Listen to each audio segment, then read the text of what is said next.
Ryan Figure as we bring you the Trinity Sports Report. Ryan, isn't it nice to see the Tigers back in action for the first time since last March? Yeah, absolutely. A ton of excitement around Trinity Athletics, and especially with the men's basketball program. Brian, you got to sit down with new head coach Jimmy Smith this week. Let's see what he had to say. I think athletics is a great avenue to test yourself and challenge yourself and figure out, what you're all about and how you can overcome obstacles. I grew up in Texas, so I had a lot of familiarity with Trinity and always thought, really fondly of the school. My career aspirations is to win a national championship.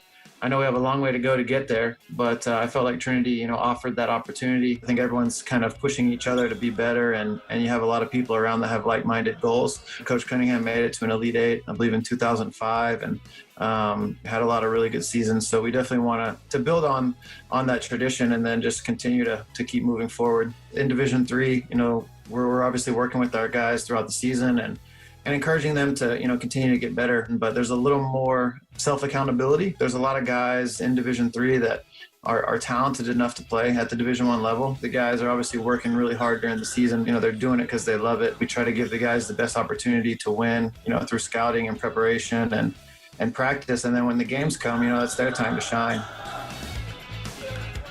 Been fortunate to inherit programs that has some high character guys and then build it with some recruiting. This group here at Trinity is a team that have a lot of high character and are talented individuals, and I feel like they've done a really good job of accepting some of the new guys we have, and it's been a really fun team dynamic so far. In a normal year we'd be hanging out and doing a lot of different things, but that is limited, so we're just trying to maximize the time that we have together. It's a different environment, and then when you go in there and it's dead silent, you really have to lean on your teammates. It's been fun to be able to practice, because it's allowed us to get to be around each other a little bit more in person.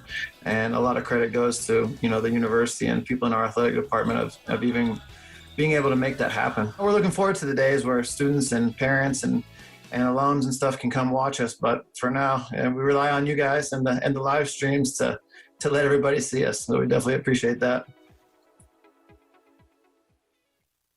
Thank you so much to Coach Smith for joining us. Now let's take a look back at all that's been happening with Tiger Athletics in a segment we're calling In Case You Missed It. Yeah, Brian, and what better place to start than with men's basketball? They're off to a great start this season at 5-1. They dropped the first game of Coach Smith's tenure, but they rattled off 5 straight wins, and they've been paced offensively by sophomore transfer Caleb Jenkins, averaging 12 points and over 5 rebounds from the point guard position. In addition to Jenkins, there's been plenty of new faces contributing for Trinity this season. Enzo Seiki and Tanner Brown both averaging over 10 points offensively for Coach Smith's team, and it was Abdullah Roberts who got it done in the 51-50 victory, a 13-point second-half comeback last game for Trinity against TLU. He hit the game winner with just a few seconds left on the clock, and that moved the Tigers to 5-1. It's been a fun start to the season for Coach Smith. Yeah, and in addition to those victories, they also swept Colorado College. And in the second half of the season, they still have matchups coming up with Austin College and Schreiner, which is another one of Coach Smith's former schools. Some unfortunate news that came out this week is that the NCAA announced that they are canceling all winter championships for Division III. Ryan, how will that affect the women's basketball team? Yeah, obviously a big disappointment for both men's and women's basketball team, but particularly on the women's side, looking to go into the NCAA tournament for a second consecutive year. Obviously, they're going to be missing out on that opportunity, but Coach Cameron Hill's team is off to a 4-2 start after they grabbed a couple of victories on the road against University of St. Thomas. They were unfortunately swept at home by Colorado College before bouncing back with a road sweep of Texas Lutheran last weekend. On the gridiron, the Tigers won their first of their 4-game shortened schedule against Austin College, winning 35-24. Wide receiver Austin Burtness hauled in 9 receptions for 124 yards and 3 touchdowns. Quarterback Wyatt Messick led the team in both rushing and passing, combining for over 300 total yards on offense. Yeah, and huge shout out to the defense as well, holding Austin College to negative rushing yards on the day. What a performance from them. Absolutely, and now the Tigers head to Jackson, Mississippi to face the Millsaps College Majors. Millsaps, of course, the site of the Mississippi Miracle. We'll have to see if the Tigers can recreate some magic this Saturday. Another Trinity team in action this past weekend was softball, who started their season with a sweep of the University of Texas Dallas Comets in a Saturday doubleheader.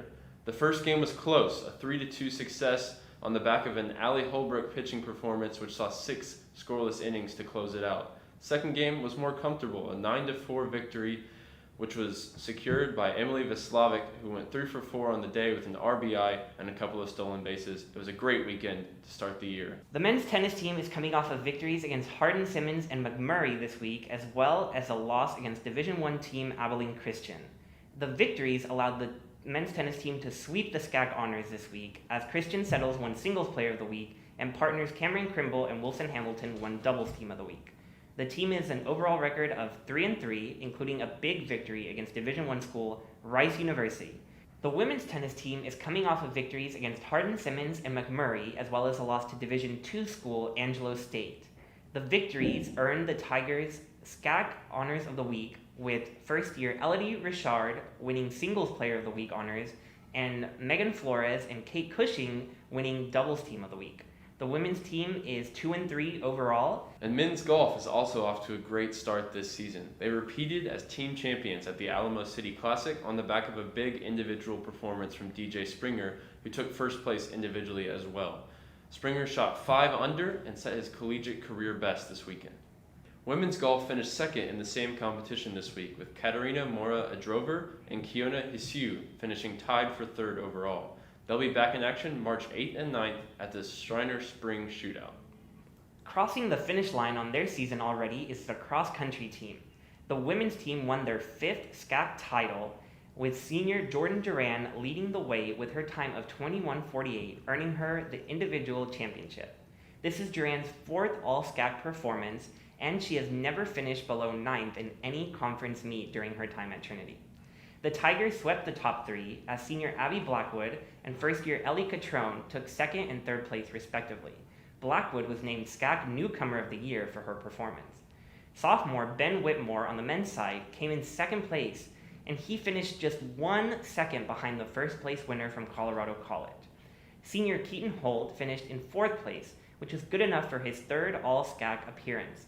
His academic achievement, along with his athletic performance, earned him his 2nd SCAC Elite 19 award.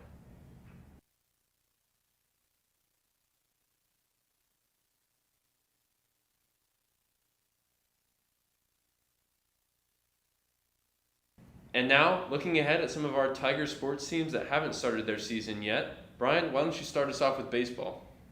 All right, Ryan. Yeah, we're getting close to being able to say play ball as the Tigers start their season on February 23rd against Howard Payne. The baseball team will face several non-conference opponents this year, but they will not leave the state of Texas this season. They have been selected as the favorite to win the SCAC by the coaches in the preseason, ranked just ahead of Texas Lutheran. 20 seniors are on the team this year. As you can imagine, last year when the season got cut short, several seniors decided to take advantage of the extra year of eligibility granted by the NCAA. Some of the seniors returning include first-team All-SCAC player Rafe Chomet and first-team All-SCAC pitcher Corey Cater. Another team that's going to be led by seniors this year is the men's soccer team, with 6 players that have contributed over 12 appearances in each of their seasons on campus, including senior captain Quentin Vanderlee, who's headed to SMU for his 5th year next year. Congratulations, Quentin. The men's soccer team is going to be starting their season February 20th at Centenary, and then they'll be at Austin College on the 27th before finally coming home on the 6th. The Tigers will be looking to bounce back after a loss in the SCAC semifinals last season to TLU, and their hopes for that will be bolstered by the return of senior defenders Brady Johnston and Pieter Blanc.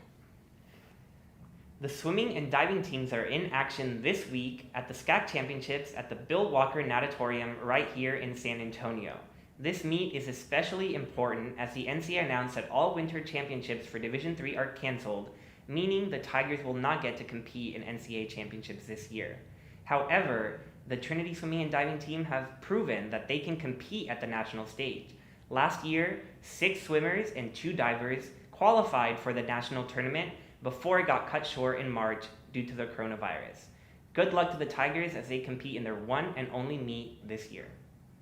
As for women's soccer, they're looking to come back off of a really exciting season last year where they finished 17-4-1 and lost to eventual champions Messiah in the 3rd round of the NCAA tournament. They'll have to do so without senior Kristen Canepa, who graduated last year after playing 85 games in 4 years for Trinity and was a 2-time All-American in the Tiger back line. But they have a strong junior contingent consisting of the likes of Cameron Beal, Katie Ward, Madison Horner, and many others. The Tigers will also be excited to see Lindsay Peng back out on the field after a year out with injury. And as fans, it'll be interesting to see who the go-to goal scorer is for Coach Harrison's team. Last year, in their first seasons as a part of the program, Molly Sheridan and Kristen Caniglione split time at the striker position and scored 10 goals between them. We'll see who wins the job this year. Trinity's track and field team start the season on March 5th when they host the Trinity Invitational. Trinity's track and field team only competed in one outdoor meet last season, and there is where Jordan Duran ran the fastest women's 3,000 meter steeplechase in all of Division III with a time of 11:06. McKenna Bentley had the top high jump in the nation with her 1.68 meter leap. Both Bentley and Duran are back this year. 2 Tigers earned national rankings at the Fast Track Collegiate Invitational indoor meet last year as well. Sean Majors with his personal best of 6.97 meters in the long jump, and Jordan White with her long jump of 5.7 meters. 3 Trinity relay teams also ranked in the top 5 nationally for the 4x100 and 4x400 for the women, and the 4x100 for the men. And last but certainly not least, our Trinity volleyball team, coming off a 37-5 season in which they finished 3rd in the nation, falling in the Final Four to eventual champions Johns Hopkins. The Tigers returned 2 All-Americans. Junior Emily Ellis, the middle blocker, led the team in hits and blocks last season and was named to the first team All-NCAA tournament. Senior Avery Tuggle, the outside hitter, led the team in kills at over 3 per set and was named SCAC MVP. The Tigers also finished with high statistical rankings in Division III. Trinity was number 1 in team kills, assists, and total blocks. But perhaps most excitingly for Tiger fans is that Trinity only graduated 2 seniors, and they've brought in 6 incoming first-year players from all across the country and even internationally, with one coming from Calgary, Canada. They begin their season with 2 games and a Saturday doubleheader at Austin College on the 13th. Their first home games will be on the 19th and 20th versus Southwestern.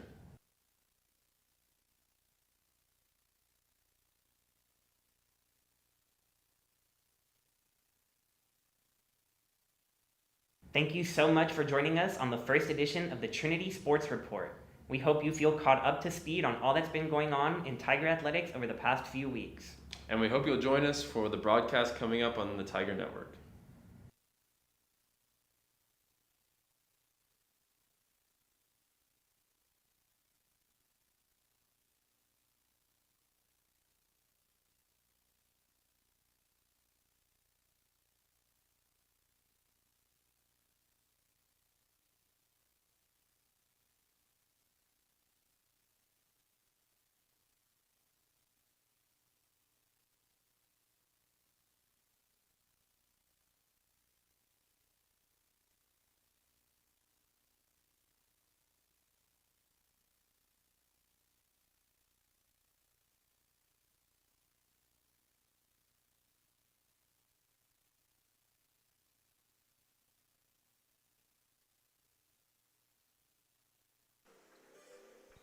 Welcome back to CalGuard Gym for game number 2 of our afternoon doubleheader on the women's side earlier today. Trinity women convincing in their victory. We'll see what the men can bring to the floor today against Austin College. Ryan Figert joined by Josh Moxagimba on the call as the opening tip is controlled by Austin College. Josh, what are you looking for out of this one?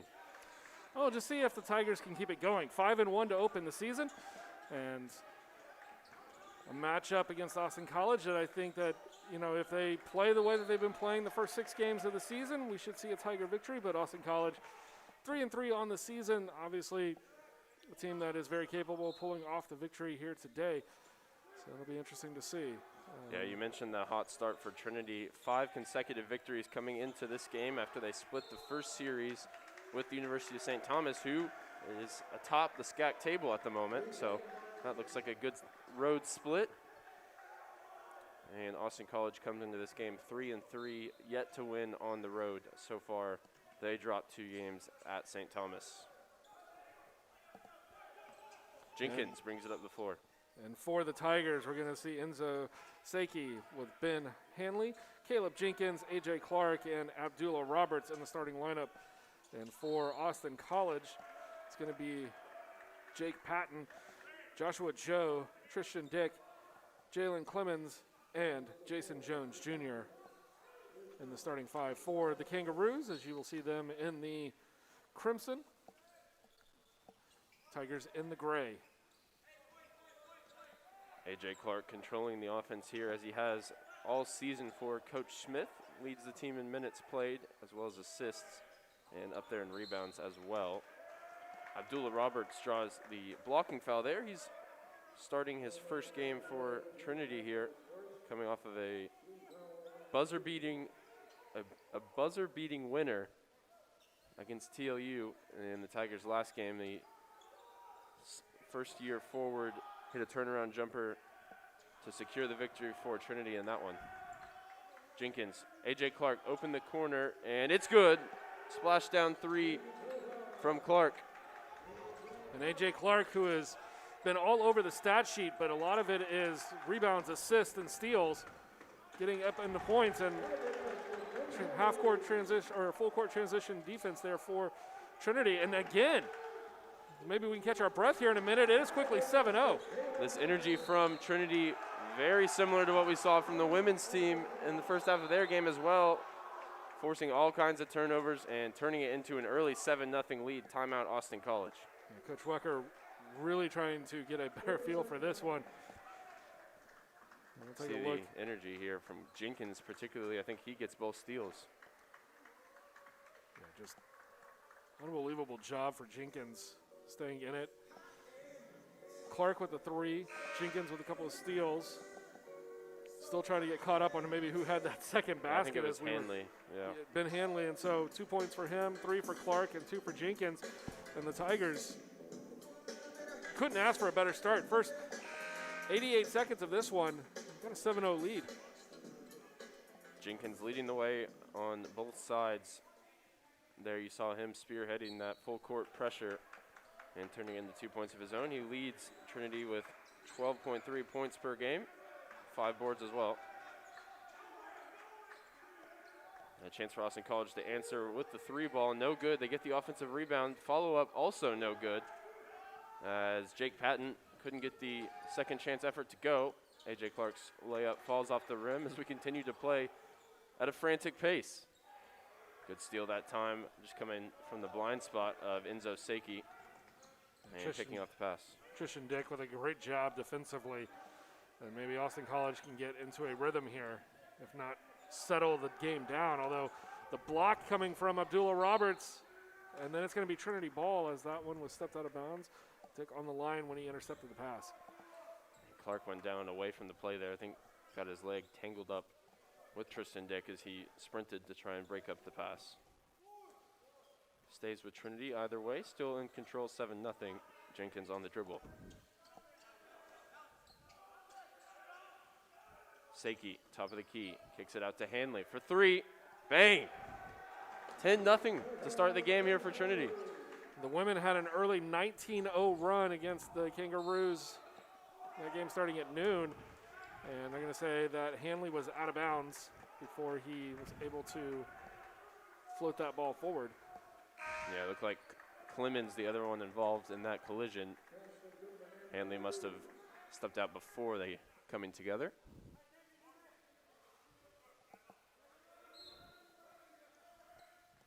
Here we go again with the pressure from Jenkins. Goodman is able to advance it and into the lane, and we'll see it is a charge drawn by Trinity there. Enzo Seiki. Jalen Clemens hit with a foul, and one that might have been able to go either way. Seiki was set, but I think he started to lean back just a bit. I'll tell you what, they have so much energy, they don't know what to do with it. Seiki draws the charge there, sprints up the floor. A.J. Clark grabs him and says, no, you've got to inbound it, sprints back. It's been an all-action start for Trinity. Here's Seiki for 3. Too strong, but the Tigers control the offensive rebound. And I thought maybe Seiki had been leaning a little bit backwards when that charge was made. I got another look at it, and he was straight up and down, so great call there from the official. Abdullah Roberts here in the high post. Jenkins gets a chance late in the shot clock for 3, rattles out. Patton Another with the open board. look. Roberts, who the last time out for the Tigers, turnaround jumper with less than 2 seconds to play against Texas Lutheran to give the Tigers a 1-point lead. And that would hold in the final second and a half. The game winner for Roberts, and the Tigers moved to 5-1. Jones Jr. was tied up deep in the post there and eventually results in a turnover. Jenkins going the other way, flashes his speed and gets the foul as well. Austin College still can't get on the board, and Trinity are turning them over and turning it into points. Yeah, and you gotta like the idea from Patton trying to make a play, but I think at some point you've just got to know that that is not a play that you're going to be able to get to, and you've got to let up defensively. First free throw of the game for either side is no good from Jenkins, but again, tipped out by A.J. Clark and controlled by Ben Hanley. Seiki for 3. And that could have been a very profitable trip down the court. Coach Wecker's already called one timeout, and I think he's just waiting for the media timeout that'll happen on the next dead ball. And another pass intercepted by Jenkins, and he goes the other way. He's just too quick. 14-0, and Caleb Jenkins running the show. And the sophomore transfer from Millsaps out of New Orleans, Louisiana. Just giving the Tigers all that they need here in the early going. And I think, as you mentioned, Coach Wecker going to be happy to see this media timeout here. 14-0 Trinity. What a great start for the Tigers.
Nothing Trinity here. Not even 5 minutes into the game, Austin College still held scoreless. And it's been tremendous energy on both sides of the floor for Trinity. See what Austin College can do out of the timeout. And they are on the board. Tristan Dick weaves through the defense. Still has to take a contested layup there. Plenty of Trinity defenders in the area. Seiki rips through, drives. Takes the contact, unable to finish. He's 0 for 3 to start. Jones Jr. with the board now. Kangaroos pushing quickly. Dick passes up on the 3, instead takes the long 2-pointer. Tip is also no good, but offensive rebound secured by Austin College. Goodman into the post for Jones Jr., and it runs out Trinity ball. So the run is broken. We saw the 18-0 run in the first quarter, or first and second quarter of the women's game. That won't be matched, at least not yet. Maybe they have another burst in them. Jenkins here, trapped at the half-court line, does a great job to find a wide-open teammate, and it's 2 points. Incredible vision from Caleb Jenkins. He brought all 5 defenders with him as he backpedaled, and they thought they might be getting close to a violation for the backcourt. And he knew that he was going to have somebody left open, and that was Ben Hanley for the easy 2 points. Here's Ben Hanley again, driving and the foul, left-handed finish. Tigers can't be stopped. Tigers not only putting it in offensively, but doing it with style right here. Another assist for A.J. Clark, and that's a finish right there for Hanley that the Tigers just didn't get last year. had the makings of being the team that we're seeing here. Obviously, the additions of Seiki and Jenkins are huge, along with Tanner Brown and a few others. But last year, those are shots that did not fall for Trinity. And goodness, what a spectacular 2021 it's been.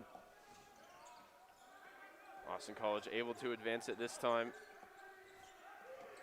Goodman driving at Seiki, takes some contact, dumps it off for Jones Jr. Joshua Joe now on the dribble against Jenkins. Jenkins gets a hand in his face, and it rattles out. It's a really good move by Joe to get inside. Put up a good-looking shot, and it just rattled out. Austin College, even when they're doing good things, can't get a bucket. Abdullah Roberts nearly has that one stolen away from him. Instead, drives and commits a charge. It was good positioning there from the Austin College defender.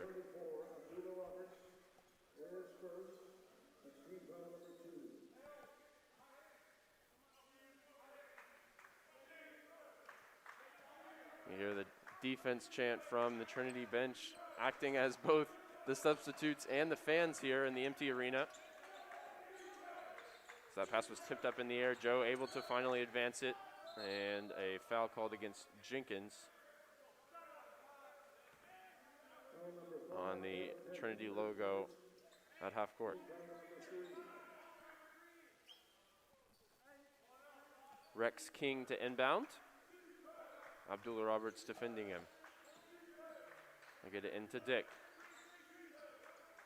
Dick pulls for three, a long effort, and it's good.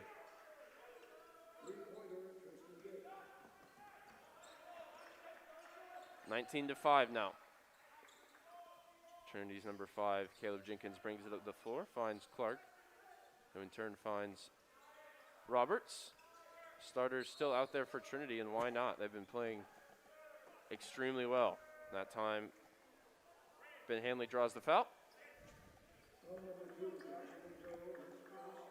And he'll be the one to inbound it from underneath the basket. First subs now into the game. Going to be Donovan Givens and Mason Roberts. Givens averaging just about 10 minutes a game. Roberts a little bit less. And there is Givens straight away. His first attempt is no good.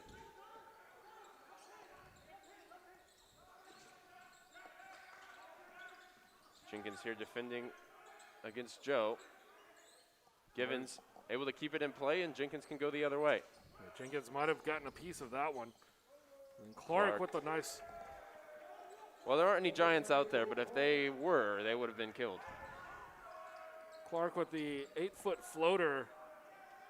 And we are here in San Antonio, a little teardrop floater, shades of the days of Manu and Tony Parker. Nemesis to your Dallas Mavs.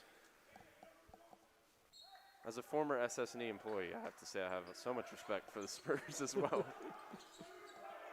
Inbound here with Dick at the top of the key. Dumps it off for King.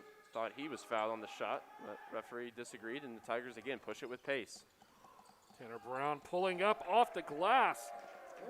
In transition. Everything's going in. 23-5. Another backcourt trap. That time, Rex King receives the pass over the top.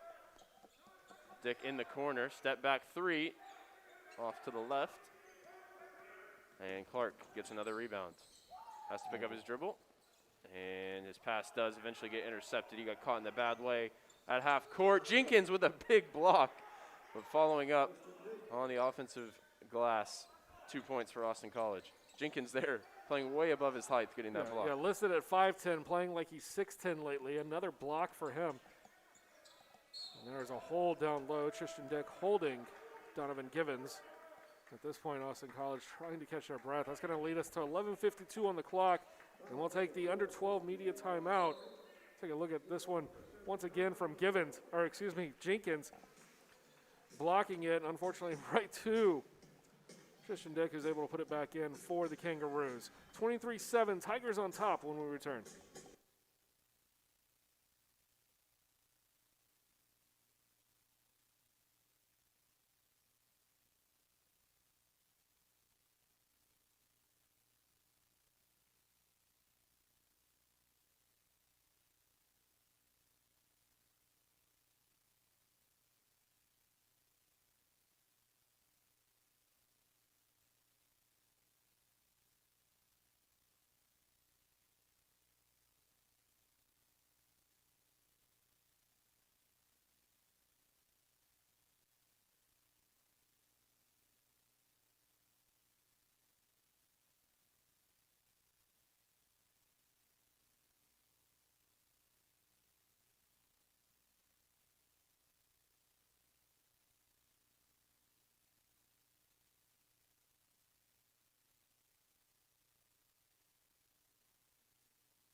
Jordan Littman into the game for the first time out of the timeout, as Jenkins the only starter still on the floor for Coach Smith.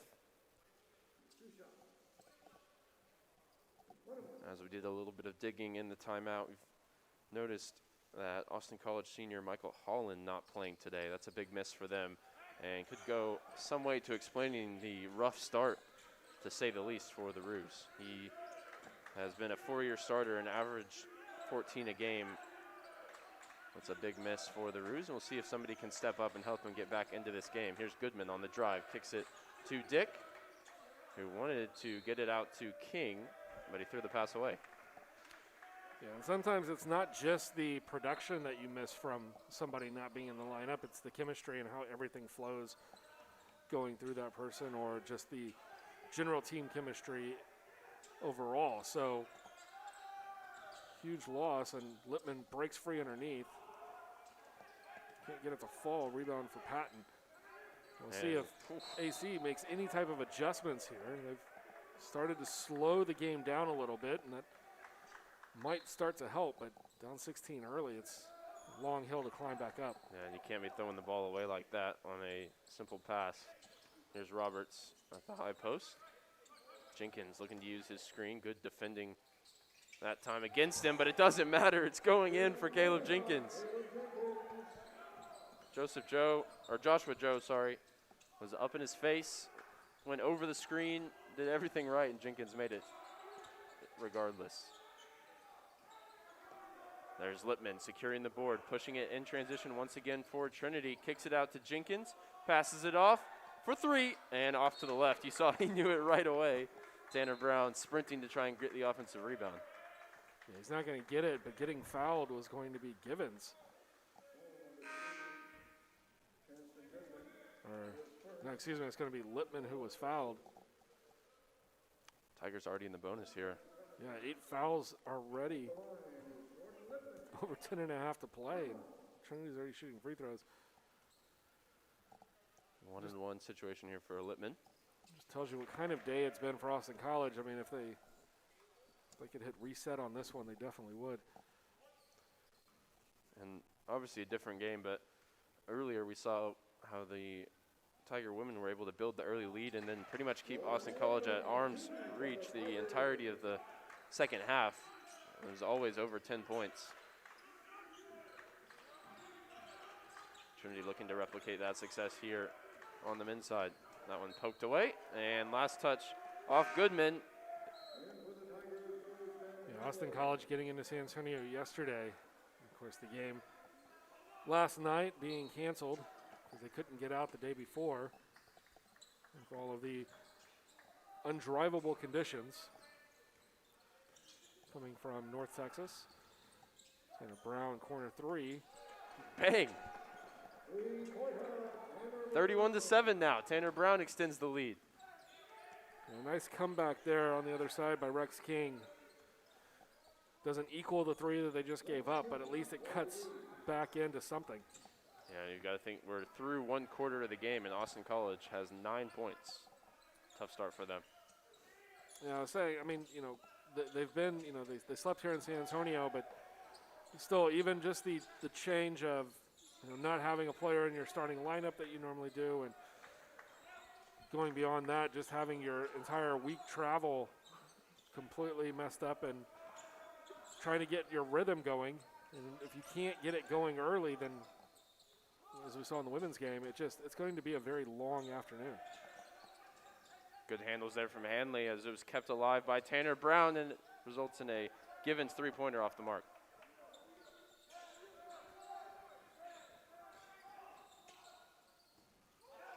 That time it was Joe that got ahead of steam, but was able to keep it in play, and it results in an effort from King that's no good. Thrown ahead once again to Hanley, all the way across to Tanner Brown. Made one a second ago, makes this one as well. And the Tigers' three-point shooting giving them a 25-point advantage here with 9 minutes to go in the first half.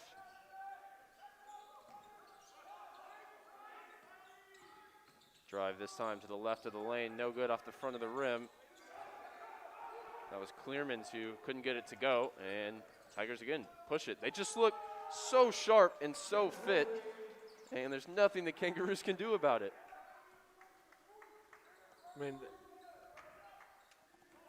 right now, Trinity, as we'll see at halftime, and if you saw it before the game, an interview with Coach Jimmy Smith, talking about what his aspirations are, kind of getting back to national contention. He talked about the 2005 team that reached the Elite Eight. And I'll say right now, Trinity playing for the first time that I've seen in about 15 years like a team that is capable of getting to that point. And everything going wrong for Austin College that can go wrong at the moment, as the starting duo of Seiki and Clark come back into the game, and we'll get to see them after this timeout. 36-9 Trinity.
So 8 minutes to go in the first half. It is 36-9 to the home team. They're on a 13-2 run, and obviously a 36-9 run overall in the game.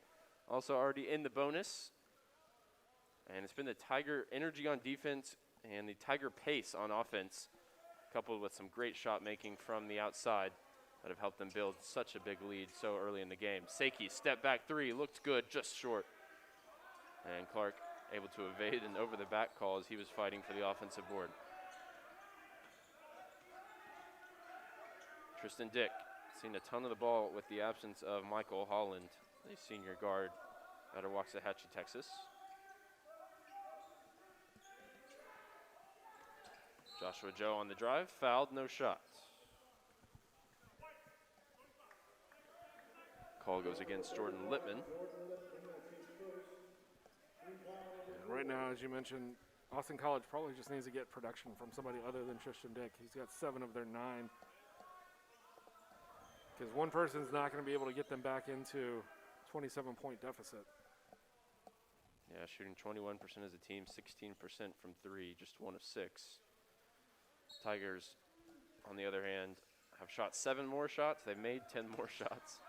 They're 5 of 12 from 3. Here again, a chance to run in transition. Jordan Littman's got one defender to beat, and the slam dunk, the emphatic finish. Jordan Littman. And the Tigers sprint back on defense. So we get a quick look at the dunk at the other end. Big one-handed slam for the Tigers, number 35. Chance to answer for Austin College. Good finish that time by Tristan Dick, rolling to the rim. Hanley's got 12 for the Tigers, and Dick now 9 for the Kangaroos. And that one he overplayed as it got to Seiki, who kicked it out to Littman for 3, no good. Seiki controls the offensive rebound, making a nuisance of himself, and then traveling.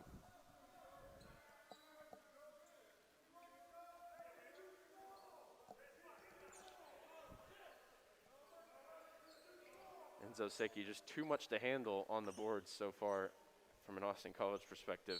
So much energy coupled with the 6'6" frame. The Houston, Texas native has had his way cleaning the glass. And the rest of the Kangaroos, not named Tristan Dick, shooting just 8% from the field, 1 of 12. He's 4 of 8. Again, no good, and they're going to say a foul on Littman. Littman thought maybe it could have been an offensive foul. I think that's his second of the game.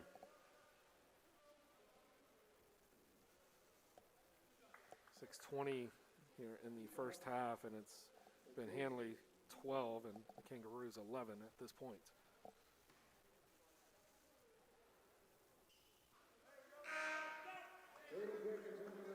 Shooting 71% last year from the free throw line, just 60% this year as a team.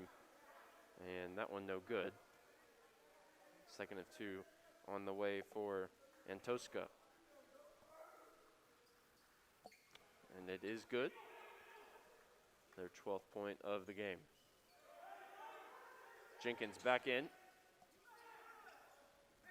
Big pass that time from Clark, kept in play by Tanner Brown. And here's Jenkins now as the Tigers get into their offensive set. Great backdoor cut from Seiki and a great find as well from Nickel.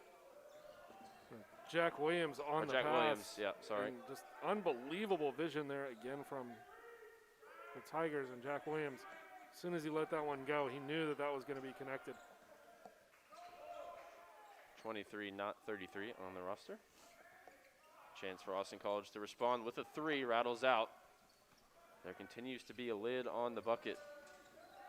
And running the floor, and there's Jack Williams.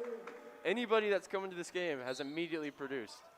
It's 11 assists for the Tigers. And they're approaching their per game average for the season already. Doing it 21 points off of turnovers. There's only been 12 turnovers. I mean, it feels like there's been so many more than just 12 turnovers. They've made every single one of them count, getting out in transition. Drive and the right-handed floater, no good for Antosca. Jones Jr. secures the offensive rebound and is fouled. Clark hit with the penalty. It's going to be just the fifth foul for, the sixth foul for the Tigers. Maybe 1-1. Stephen Molina into the game now for Jenkins, who had just come back in. Spreading the minutes around here at the end of the first half.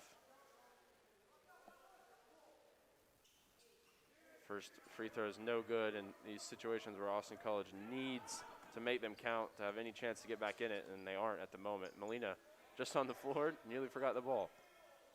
Jack Williams, top of the arc, is going to have to scramble to get this one, and I think he would have been called for a backcourt, but he threw it away either way. Tough situation to get in as a post player that far away from the basket. Jack Williams gets a block. And a big three made that time by Tristan Dick. If they're going to get back into this game, he's going to have to score 60 points, I think. Yeah, he's got 12 of the 15 right now. I think for them to get back in the game, he's got to get help. Jack Williams able to secure the ball as a couple of Tiger players have fumbled it in the last two trips down. Screen. Yeah, illegal screen called against Seiki. Was too eager to roll to the rim. And he is withdrawn here for Abdullah Roberts. Joshua Joe brings it up against Stephen Molina. Jabbing, some head fakes thrown in there like a boxer. Gets beat though on the dribble, and they're going to say foul on Williams, who tried to take the charge.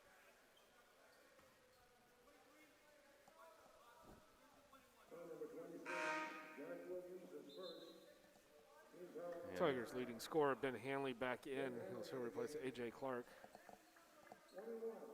He's got 12 so far. He matches Dick for the game high.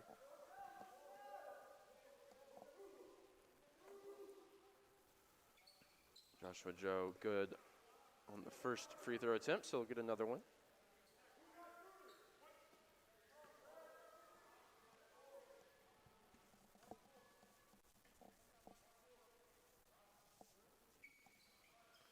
And he's good on both. So 42-17, both teams in the bonus. as we are headed towards 4 minutes to go in the half. That one thrown away by Hanley. And Austin College immediately back into their offensive set. Joe pulls it out, lets his teammates set up. Gets a screen from Clemens. And active hands there from Molina on defense. And Abdullah Roberts called for a foul there as the ball was loose on the floor.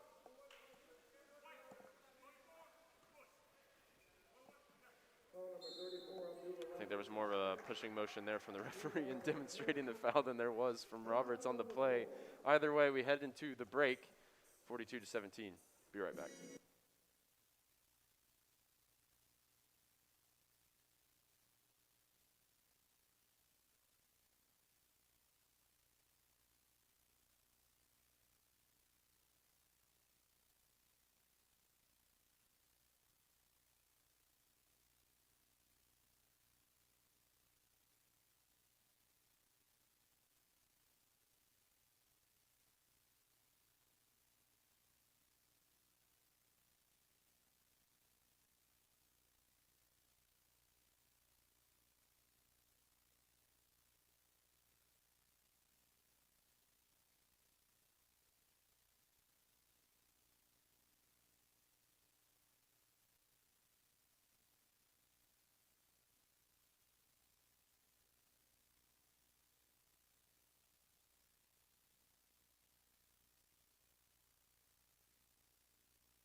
The attitudes in the two huddles there, the timeout, very different as Coach Smith's huddle active, everybody engaged, and excited to get back in the game. On the other side, Austin College head scratching, wondering what they can do to stem the flow here as Trinity has been dominant from the opening seconds of this game, and they currently hold a 25-point lead.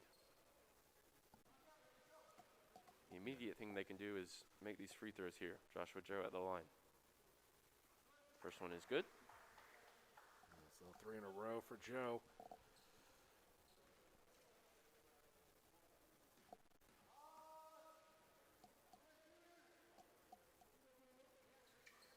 Second one, no good. Split at the line there. And Hanley brings it forward for the Tigers. In the game with Kennedy, Williams, Molina, and Roberts. There's Kennedy's first action as he kicks it to fellow Ben Hanley. Molina's three-pointer, no good, way off the mark, and Roberts was fouled after grabbing the offensive rebound.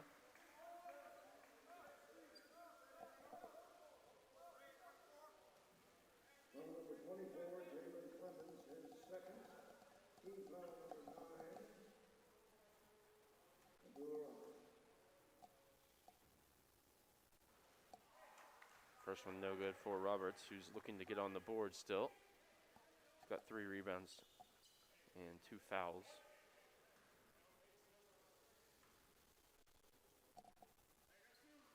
And he banks in the second free throw, put a little too, maybe not a little too much on it.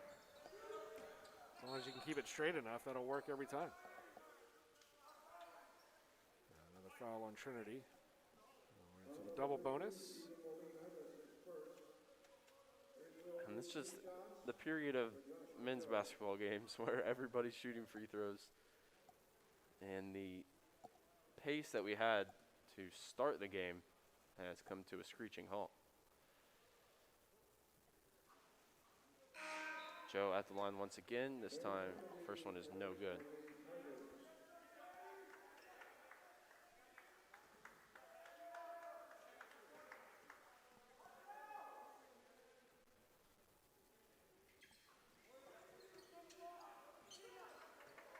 There is Kennedy, who I thought was in earlier. It was actually Owens.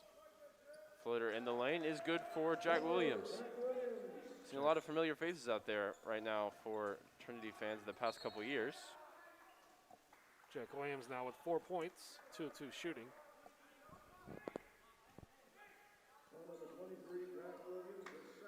And he'll pick up his second foul.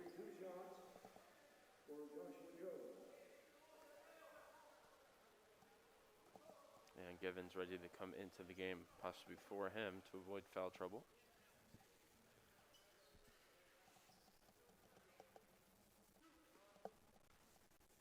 And it's turned into Joshua Joe at the line, offensively for Austin College. Made his first three, but he's come up empty on the next. 3 attempts, now 4 of 7 after that make. Williams does come out for Givens as expected.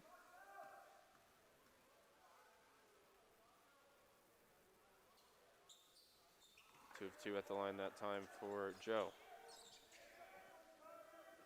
Only averages 2 free throws a game and was shooting at 73%. He's right around that percentage, but way over his average attempts per game here in the first half of this one. Roberts out to Kennedy. Owens for 3. It's a good look. It's just off to the right. Another rebound for Dick, make that 5 in the game for him. And he takes over the game high.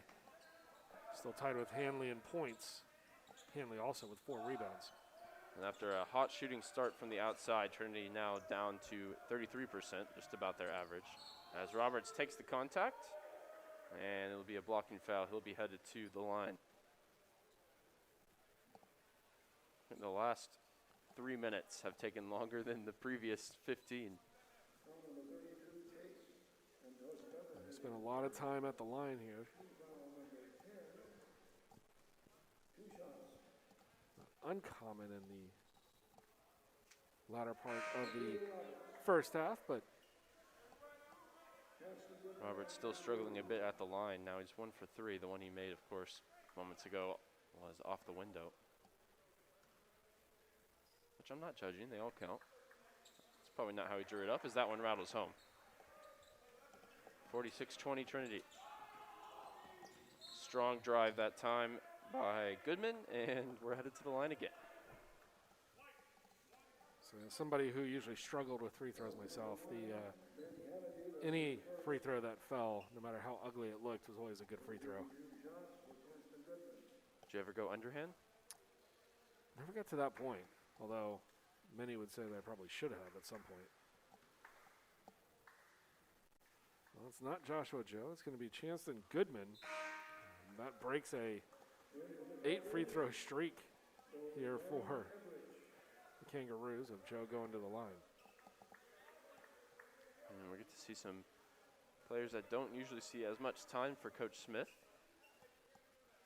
as he's going deeper into the roster towards the end of this half. And the Tigers were off last week, getting their bye week. And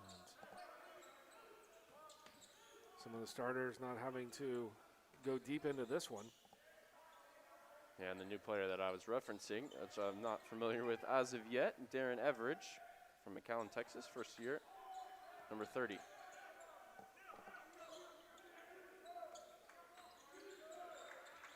Tiger bench looking to get the chance going to try and restore the energy on the defensive side. No good that time, and no whistle, surprisingly, the way it's been going.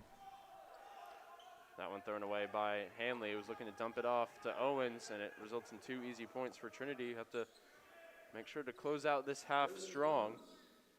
Still up 22. Now Clemens with the easy bucket for the Kangaroos. Kennedy on the dribble, spin, and flicks it towards the rim with the right hand, no good.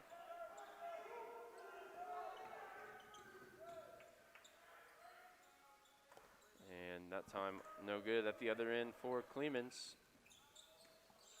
Owens able to just avoid a backcourt violation there, as he'll pull it out with Kennedy. As we reach the 1 minute to go mark here in the first half. Kennedy to Hanley.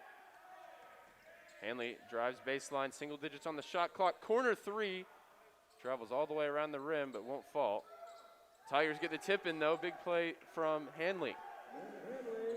Big play and playing big as well on the offensive glass.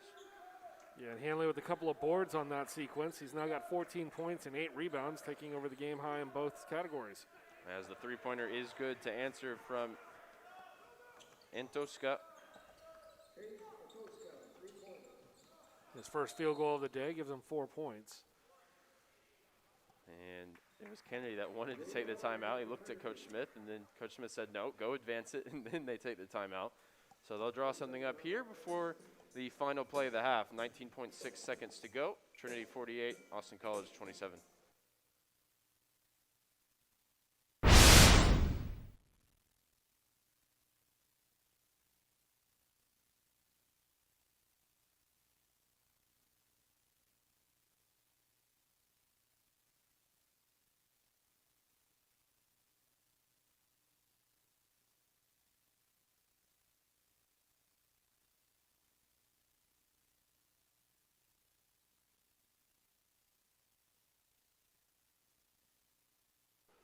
So same 5 out there for Trinity to finish up the half.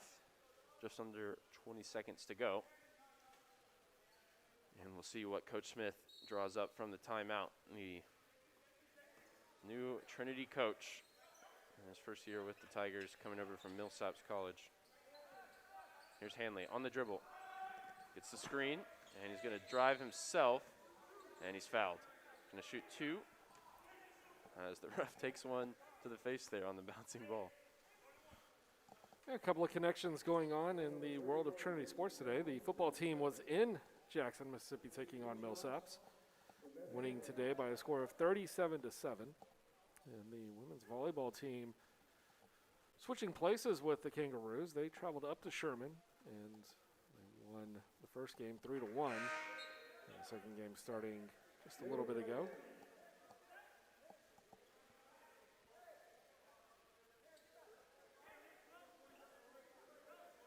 In the game for some defense here, Jalen White, the sophomore guard, number 0.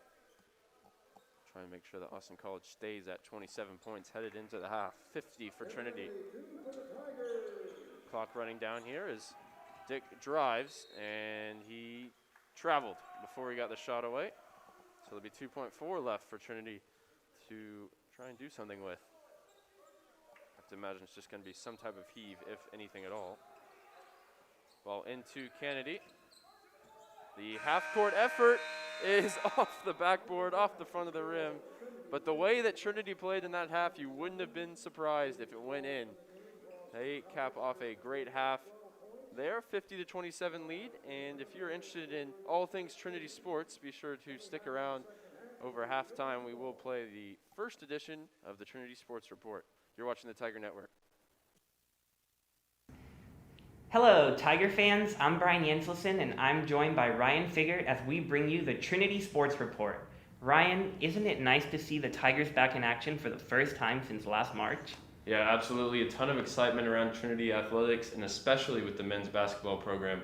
Brian, you got to sit down with new head coach Jimmy Smith this week. Let's see what he had to say.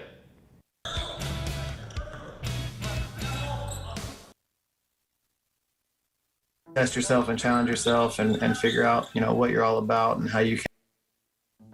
Well, I grew up in Texas, so had a lot of familiarity with Trinity and always thought, really fondly of the school. My career aspirations is to win a national championship. I know we have a long way to go to get there, but I felt like Trinity, offered that opportunity. I think everyone's kind of pushing each other to be better, and you have a lot of people around that have like-minded goals. Coach Cunningham made it to an Elite Eight, I believe, in 2005, and had a lot of really good seasons. So we definitely want to build on that tradition and then just continue to keep moving forward. In Division III, we're obviously working with our guys throughout the season and encouraging them to, continue to get better. But there's a little more self-accountability. There's a lot of guys in Division III that are talented enough to play at the Division I level. The guys are obviously working really hard during the season. They're doing it because they love it. We try to give the guys the best opportunity to win, through scouting and preparation and practice. And then when the games come, it's their time to shine. Been fortunate to inherit programs that has some high character guys and then build it with some recruiting. This group here at Trinity is a team that have a lot of high character and are talented individuals. And, I feel like they've done a really good job of accepting some of the new guys we have. And it's been a really fun team dynamic so far. In a normal year, we'd be hanging out and doing a lot of different things, but that is limited. So we're just trying to maximize the time that we have together. It's a different environment. And then when you go in there and it's dead silent, you really have to lean on your teammates. It's been fun to be able to practice, because it's allowed us to get to be around each other a little bit more in person. And a lot of credit goes to, the university and people in our athletic department of even being able to make that happen. We're looking forward to the days where students and parents and alums and stuff can come watch us. But for now, we rely on you guys and the live streams to let everybody see us. So we definitely appreciate that. Thank you so much to Coach Smith for joining us. Now let's take a look back at all that's been happening with Tiger Athletics in a segment we're calling In Case You Missed It. Yeah, Brian, and what better place to start than with men's basketball? They're off to a great start this season at 5-1. They dropped the first game of Coach Smith's tenure, but they rattled off 5 straight wins, and they've been paced offensively by sophomore transfer Caleb Jenkins, averaging 12 points and over 5 rebounds from the point guard position. In addition to Jenkins, there's been plenty of new faces contributing for Trinity this season. Enzo Seiki and Tanner Brown both averaging over 10 points offensively for Coach Smith's team, and it was Abdullah Roberts who got it done in the 51-50 victory, a 13-point second-half comeback last game for Trinity against TLU. He hit the game winner with just a few seconds left on the clock, and that moved the Tigers to 5-1. It's been a fun start to the season for Coach Smith. Yeah, and in addition to those victories, they also swept Colorado College. And in the second half of the season, they still have matchups coming up with Austin College and Schreiner, which is another one of Coach Smith's former schools.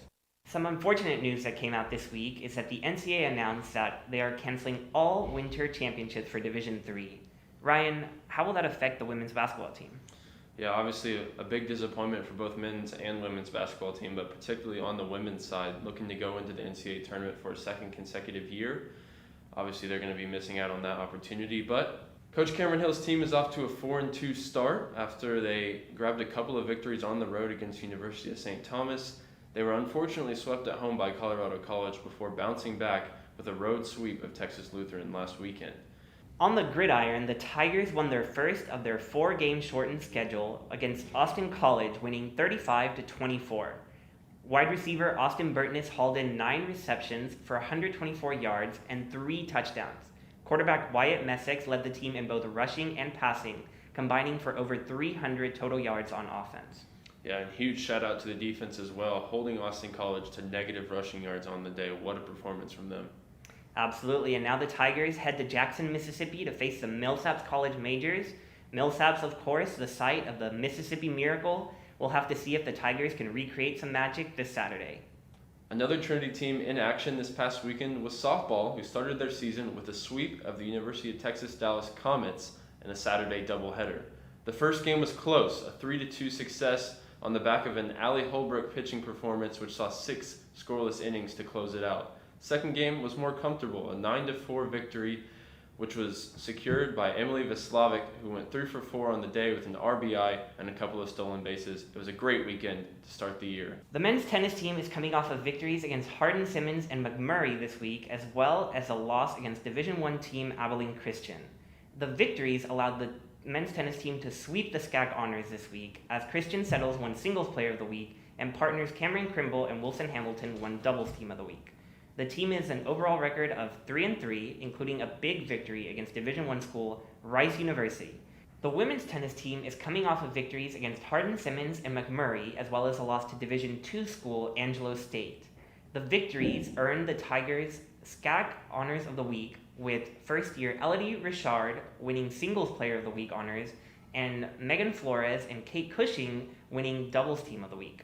The women's team is 2-3 overall. And men's golf is also off to a great start this season. They repeated as team champions at the Alamo City Classic on the back of a big individual performance from DJ Springer, who took first place individually as well. Springer shot 5 under and set his collegiate career best this weekend. Women's golf finished second in the same competition this week, with Katarina Mora-Adrover and Kiona Hsiu finishing tied for third overall. They'll be back in action March 8th and 9th at the Shriner Spring Shootout. Crossing the finish line on their season already is the cross-country team. The women's team won their 5th SCAC title, with senior Jordan Duran leading the way with her time of 21:48, earning her the individual championship.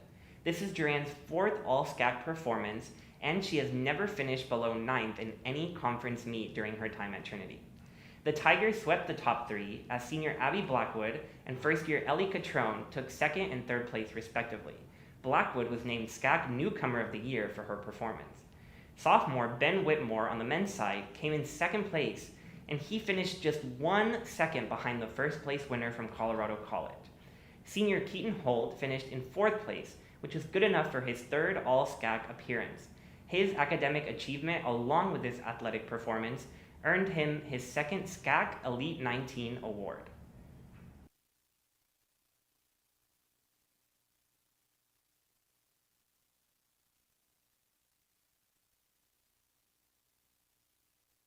And now, looking ahead at some of our Tiger sports teams that haven't started their season yet. Brian, why don't you start us off with baseball? All right, Ryan. Yeah, we're getting close to being able to say play ball as the Tigers start their season on February 23rd against Howard Payne. The baseball team will face several non-conference opponents this year, but they will not leave the state of Texas this season. They have been selected as the favorite to win the SCAC by the coaches in the preseason, ranked just ahead of Texas Lutheran. 20 seniors are on the team this year. As you can imagine, last year when the season got cut short, several seniors decided to take advantage of the extra year of eligibility granted by the NCAA. Some of the seniors returning include first-team All-SCAC player Rafe Chomet and first-team All-SCAC pitcher Corey Cater. Another team that's going to be led by seniors this year is the men's soccer team, with 6 players that have contributed over 12 appearances in each of their seasons on campus, including senior captain Quentin Vanderlee, who's headed to SMU for his 5th year next year. Congratulations, Quentin. The men's soccer team is going to be starting their season February 20th at Centenary, and then they'll be at Austin College on the 27th before finally coming home on the 6th. The Tigers will be looking to bounce back after a loss in the SCAC semifinals last season to TLU, and their hopes for that will be bolstered by the return of senior defenders Brady Johnston and Pieter Blanc. The swimming and diving teams are in action this week at the SCAC Championships at the Bill Walker Natatorium right here in San Antonio. This meet is especially important as the NCAA announced that all winter championships for Division III are canceled, meaning the Tigers will not get to compete in NCAA championships this year. However, the Trinity swimming and diving team have proven that they can compete at the national stage. Last year, 6 swimmers and 2 divers qualified for the national tournament before it got cut short in March due to the coronavirus. Good luck to the Tigers as they compete in their one and only meet this year. As for women's soccer, they're looking to come back off of a really exciting season last year where they finished 17-4-1 and lost to eventual champions Messiah in the 3rd round of the NCAA tournament. They'll have to do so without senior Kristen Canepa, who graduated last year after playing 85 games in 4 years for Trinity and was a 2-time All-American in the Tiger back line. But they have a strong junior contingent consisting of the likes of Cameron Beal, Katie Ward, Madison Horner, and many others. The Tigers will also be excited to see Lindsay Peng back out on the field after a year out with injury. And as fans, it'll be interesting to see who the go-to goal scorer is for Coach Harrison's team. Last year, in their first seasons as a part of the program, Molly Sheridan and Kristen Caniglione split time at the striker position and scored 10 goals between them. We'll see who wins the job this year. Trinity's track and field team start the season on March 5th when they host the Trinity Invitational. Trinity's track and field team only competed in 1 outdoor meet last season, and there is where Jordan Duran ran the fastest women's 3,000 meter steeplechase in all of Division III with a time of 11:06. McKenna Bentley had the top high jump in the nation with her 1.68 meter leap. Both Bentley and Duran are back this year. 2 Tigers earned national rankings at the Fast Track Collegiate Invitational indoor meet last year as well. Sean Majors with his personal best of 6.97 meters in the long jump, and Jordan White with her long jump of 5.7 meters. 3 Trinity relay teams also ranked in the top 5 nationally for the 4x100 and 4x400 for the women, and the 4x100 for the men. And last but certainly not least, our Trinity volleyball team, coming off a 37-5 season in which they finished 3rd in the nation, falling in the Final Four to eventual champions Johns Hopkins.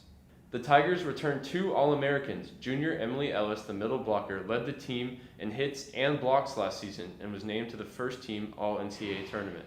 Senior Avery Tuggle, the outside hitter, led the team in kills at over 3 per set and was named SCAC MVP.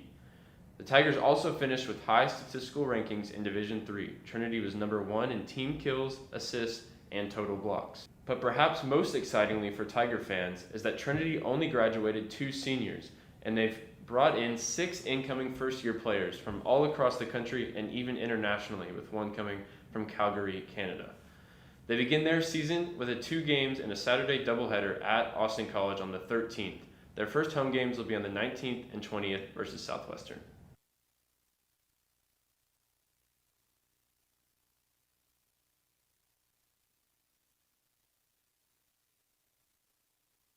Thank you so much for joining us on the first edition of the Trinity Sports Report.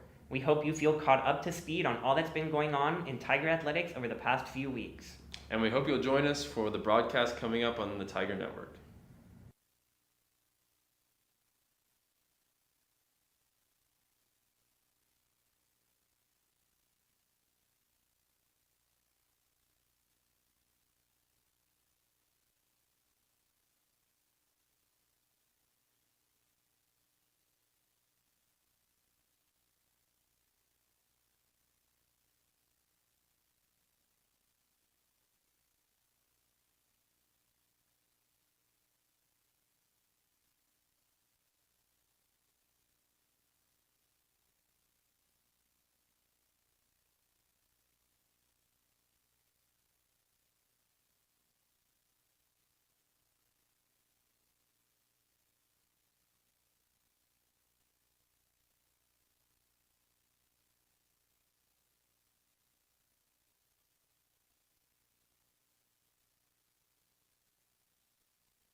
We welcome you back for the second half of action between Trinity University and Austin College. The Tigers out in front by 23 points, 50-27, and they've been led by Ben Hanley on the scoreboard. 16 points on 6 of 9, shooting 1 of 2 from 3 for him. Also, Caleb Jenkins with 9 points on 4 of 5. Brown with 8 points on 3 of 4. And plenty of other Tigers chipping in as well to get to this point. Josh, how about Austin College? Tristan Dick with 12 points, and that accounts for almost half of their scoring. He was 5 of 9 shooting from the floor, and the rest of the team just 3 of 21. So they're going to need more help offensively from the rest of the team. And it was Joe with 5 points all at the line, and Antosca hit a 3, and he had 4 points overall. Tigers forced a miss that time after the Jenkins turnover gave Austin College an opportunity. Here's Jenkins in the corner, and he stepped out. Oh.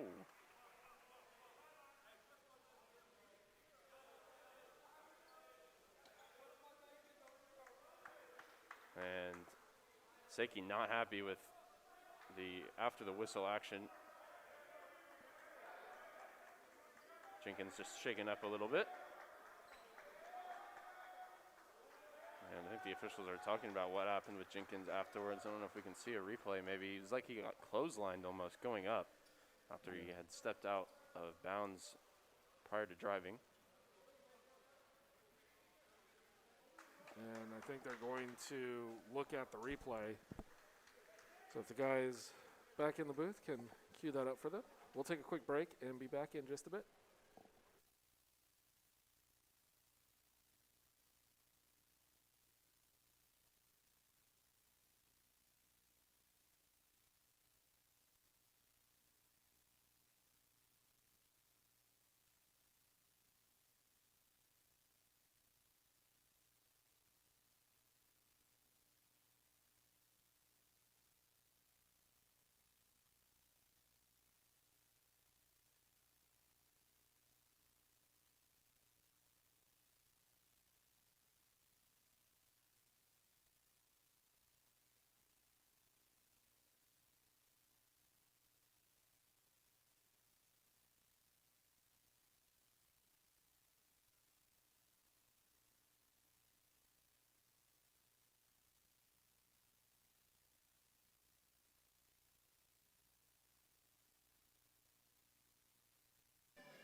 review the officials are currently taking a look at.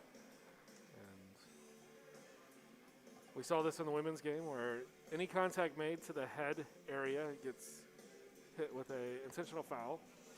That one, Ryan, I'll leave you to your judgment. I think Patton gets him around the shoulder, maybe up into the neck area. I don't think he was into the head area.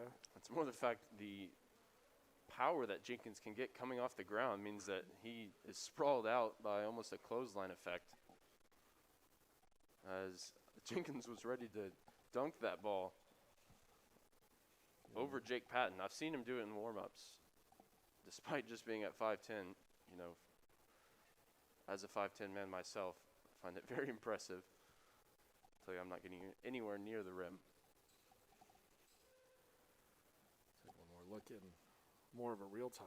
Yeah, I think it there looks may be worse. contact on the face, but it's like in the upper arm. Yeah, and I think it looked worse in real time, and I think as you slow it down, it's not as malicious. Certainly, referees taking their time to deliberate here as they do go report the results of that discussion to both teams. Interestingly, the official is explaining it to Caleb Jenkins as opposed to Coach Smith. It looks like they're going to give free throws. I'm a little surprised by the call. Officials also might have just wanted to get it sorted out, as the teams are starting to chat back and forth about the incident. Maybe they just don't want it to escalate any further. Patton's third foul is a flagrant, I believe. Still not back underway.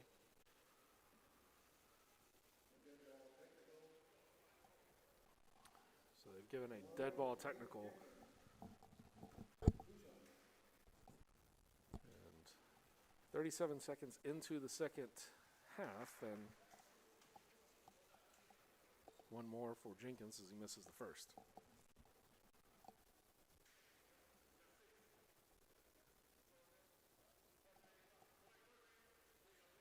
And there were 6 players in for Austin College momentarily. Get that sorted out. And Jenkins' second free throw is good. And the 2 claps in unison from the Tiger bench as they get the ball back, up 24. Jenkins now into double figures with 10, 4 of 5 from the field and 1 of 2 from the line. He's the Tigers' leading scorer on the year, 12 a game. Also contributes 5 rebounds and just about an assist as well. Surprised the assist numbers aren't higher. A.J. Clark gets a lot of those for Trinity. He leads the team in that category at almost 4 a game. Inbounds play from underneath the basket for Hanley. Goes into Seiki. Roberts to Seiki. Pulls for 3. Looks good. It is good. First three-pointer for Trinity in quite some time. And that foul there proves costly for 4 points. Yeah, because it was Austin College ball. And then the technical giving possession back to the Tigers. And Seiki now with 5 points on the day. And the rebound grabbed and put back up for Rex King. And A.J. Clark dribbles clear for Trinity. Jenkins to Roberts. Seiki.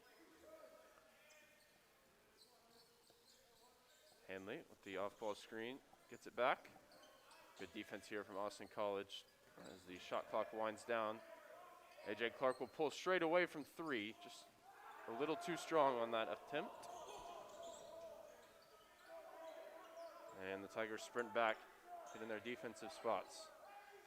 Jenkins caught up in the air there, didn't foul though. King on the dribble. And here's Goodman. Goes into the post. Roberts there defensively for Trinity, and that's strong play from Jones Jr. His first attempt of the day, and that falls. Has shot a free throw today and missed that one. So 2 points for Jones. Starting to see a little bit more diversity from Austin College on their offensive game plan. Seki that time pulling the three, no good. 1 for 5 from behind the arc for the transfer from the University of Colorado at Colorado Springs.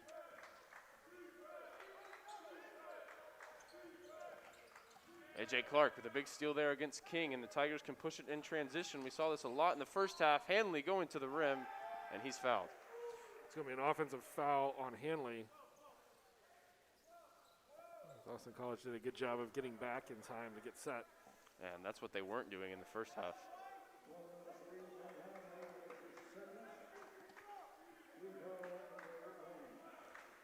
Rex King to inbound, and we'll have to get Callum Squire's interpretation of this, but my nominee for the all-name team.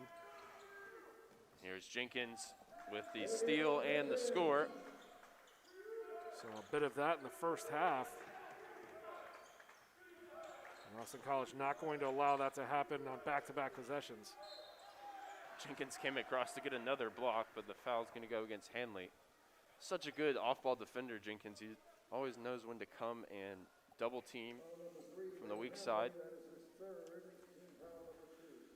Yeah, Jenkins on the day, 12 points, 4 assists, 2 blocks, 4 steals, 2 fouls, and 1 turnover.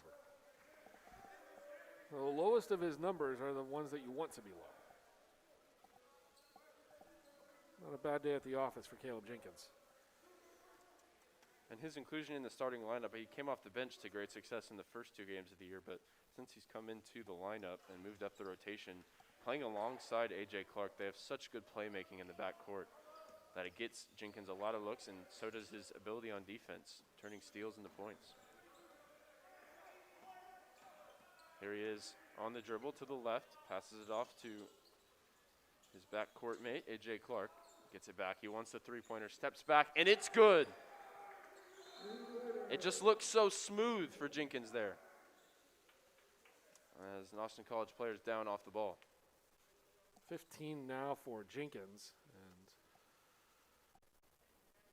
they will bring out a medical trainer here for Goodman.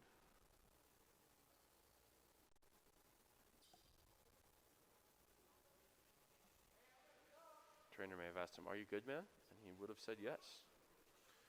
And you can see it there in the corner with Hanley. Maybe we'll get one more look at that just to see what it was in the face area. And I think the official is going to come over and ask for a look at it as well. And it looked like Seki got him with the shoulder maybe, but they will look at it on the replay for the officials just to see if it was into the face area. And we'll take a short break and be back.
.37 left here in the second half, and we've already had our second officials review of the first 3 minutes and change of the second half.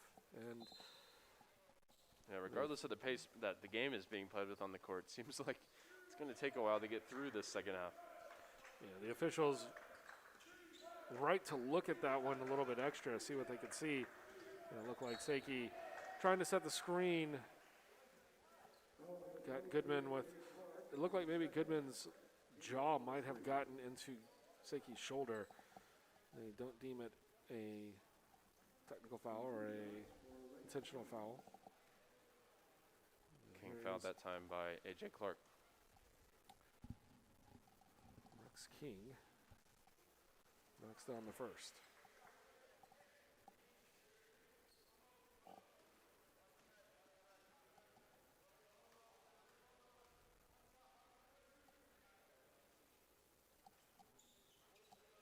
Rex King knocks down the second. Jenkins against 3 players in the backcourt here, but the pressure not too high from Austin College, and he steps to the side for 3, just short. Offensive rebound controlled by Clark. Tigers will get another chance at it. Ball back in the hands of Jenkins. Hand off to Clark. Yeah, Jenkins was looking for the game high. He's got 15. Hanley's got 16. They go inside to Seiki. He can't come up with it. He's got 5. King hits the deck after colliding with Seiki once again. It was just incidental contact away from the ball. Austin College still got a good look, but no good on the layup that time. Good driving kick. Ball movement to A.J. Clark, who just flicks it out towards Hanley. Cross-court pass for Jenkins as the Tigers moving all over the court here. I get it into Roberts in the post. He turns, comes up short. Everybody involved on that trip down the floor for Trinity.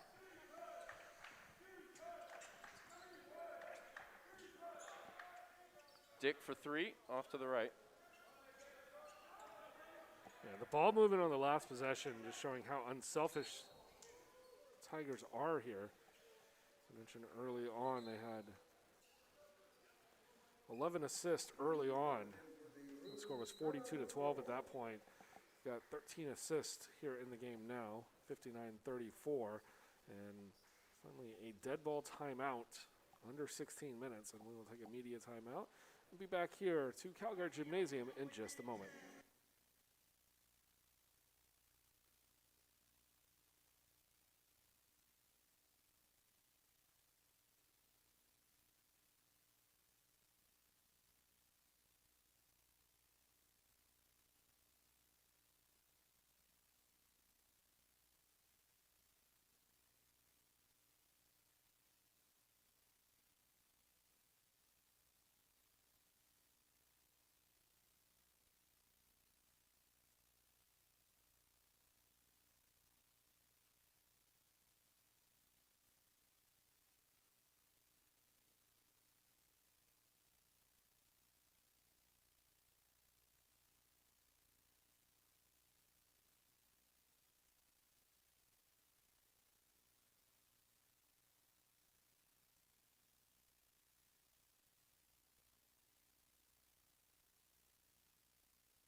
A 25-point lead for Trinity coming out of the first media timeout of the second half. This ball's inbounded to A.J. Clark. Goes down low for Seiki. And Seiki's called for an offensive foul there. He's had his name taken a few times here in the second half.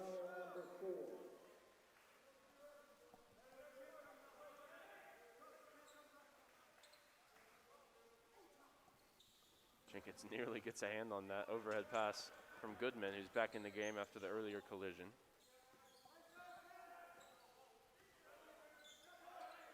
Here he is with the ball once again, dribbling around the arc. Looks for a teammate, goes baseline. The foul goes against Seiki again. He has to be careful, or he might not be playing too many more minutes the rest of the way. Third foul, all of those coming in the last 5 minutes or so. A good look there for Jones Jr. as he came across on the inbound play. Couldn't get it to fall.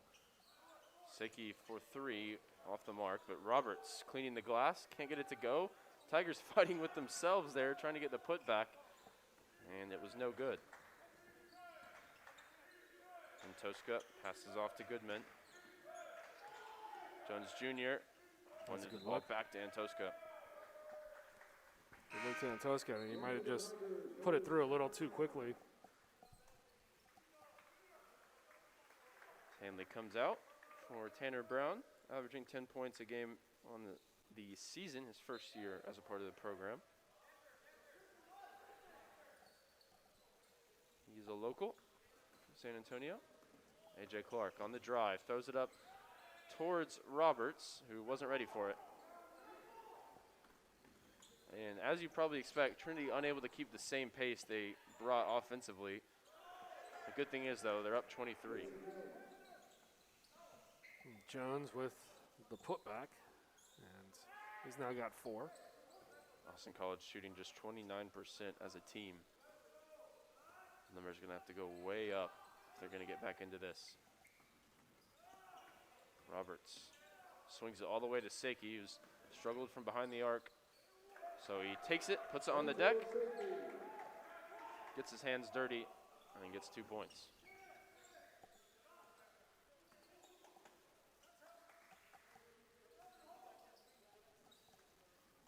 A.J. Clark defending Goodman in the corner. Goodman switches over to the right hand, comes into a trap with Seiki, and throws it away. Chance for Brown to take it himself, and the left-handed layup is good. That's the Trinity we saw in the first half, taking those steals and going right up the other end for 2 points. Trap comes across there for Trinity, and Rex King caught in 2 minds, went up for the shot, and then saw his teammate open underneath, and ultimately got neither. Not quite a line change, but fairly close. And we got a Should be a timeout on the 30-second floor. timeout, so we can take you through some statistics. For Trinity, Jenkins now up to 15 points on 6 of 8, shooting 2 of 4 from beyond the arc. Brown now up to a season average of 10. Hanley still leading the Tigers with 16 points. He has 4 fouls, though, as he's just checked out of the game. 9 rebounds as well, 4 of those offensive. Mason Roberts also 5 offensive rebounds in limited minutes. Impressive. And for Austin College, King is now second on the team in scoring with 6 points.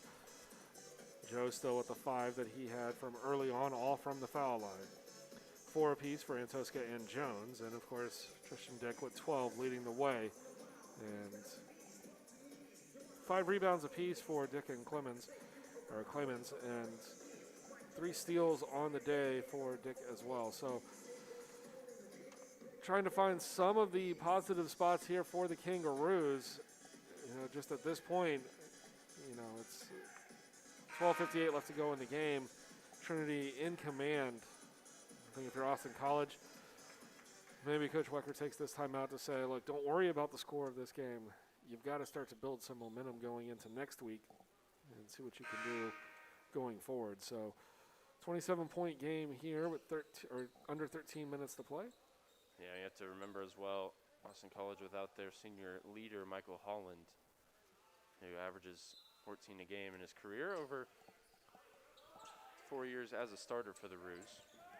And they've also struggled mightily on the road over the past 2 seasons. They were 4-7 last year, and they're 0-2, looking like it's going to be 0-3 away this year.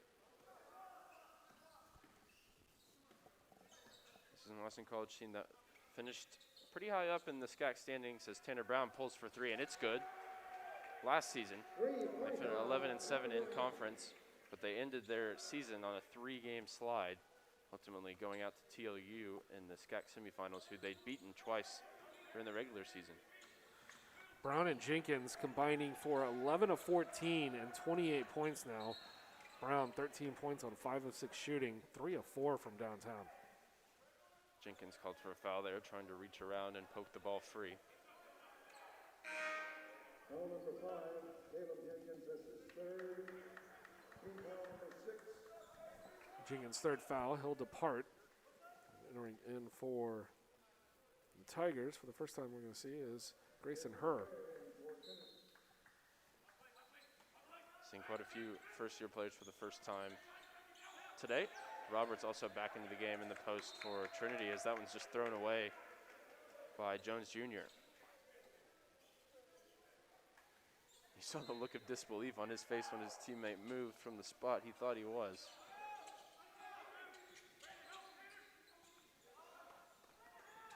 Joshua Joe trying to make life difficult there for newly introduced first-year guard Her. Playing with Roberts at the top of the arc. Gets the screen from Roberts, who rolled to the basket, opened up Lippman for a moment. Good defending, though, to come across as Lippman takes the baseline jumper, and it's no good. Austin College looking to push it in transition, and inside blocking foul. I think Hurd tried to get in the way, but ultimately it was a good job to evade the full-on contact on the drive there. Yeah, and Tosca did a good job. I think Her had gotten set way too quickly, so Tosca could see exactly where he needed to go, and then Her tried to slide over. I don't think that ever works.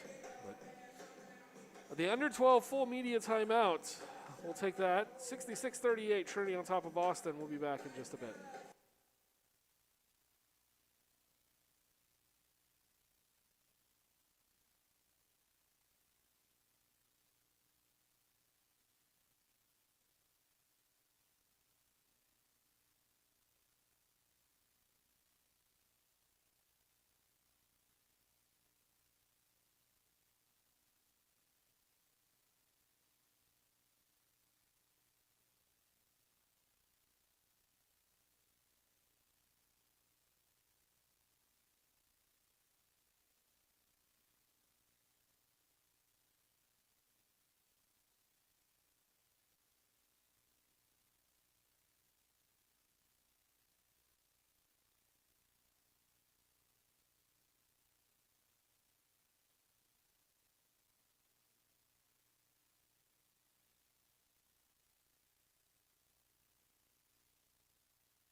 Be Antosca from the line. He'll get 2 shots. First year guard. Oh no, excuse me, it's an and one. It's a big continuation there from where the charge was attempted to be drawn. Yeah, because it was right about where Goodman is standing. And I thought he took an extra step and a half or maybe 2 to get the layup to fall. Austin College will take it, to say the least, as the ball's inbounded to Lippman, drops it back to Her. And it's going to stay with Trinity. They need to advance it, though, quickly.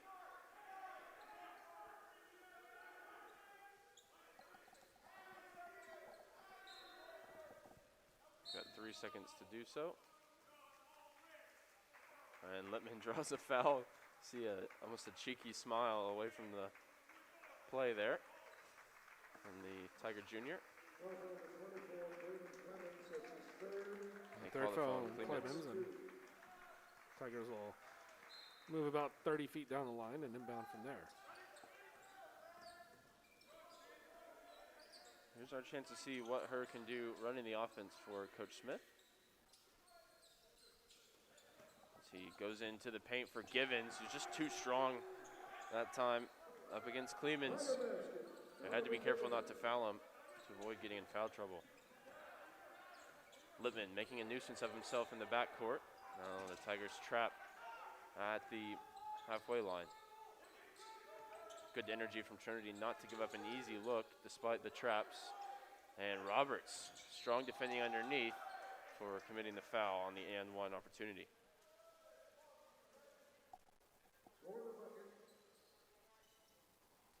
Clemens to the line for the and one. Roberts with his first foul.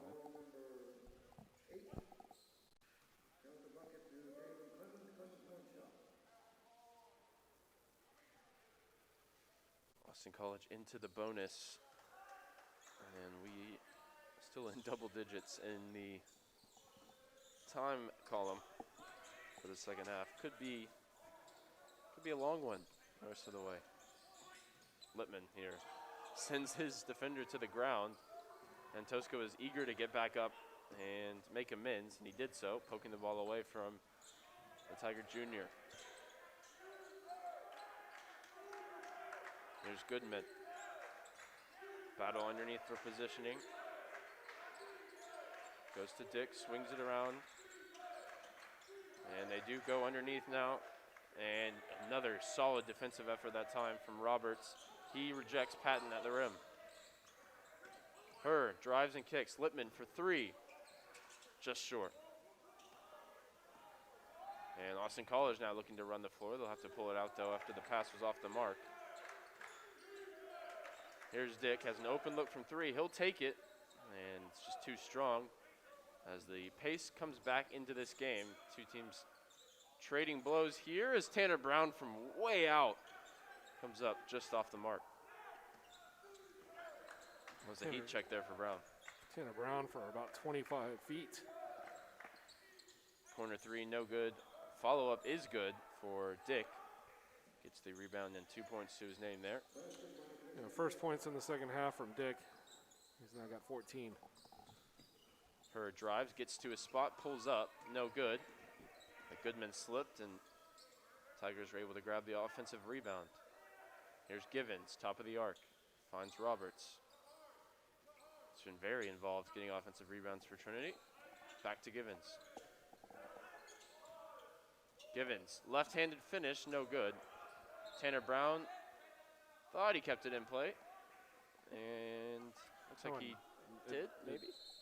Dick was standing out of bounds, and the ball touched him, so that will be possession to Trinity with a 1 second shot clock.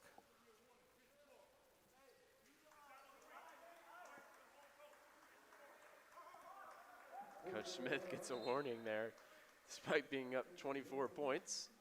He's going to take a 30-second timeout. We'll take it with him. 9:03 left to play. Here from Calgard Gymnasium, 68-44 Trinity.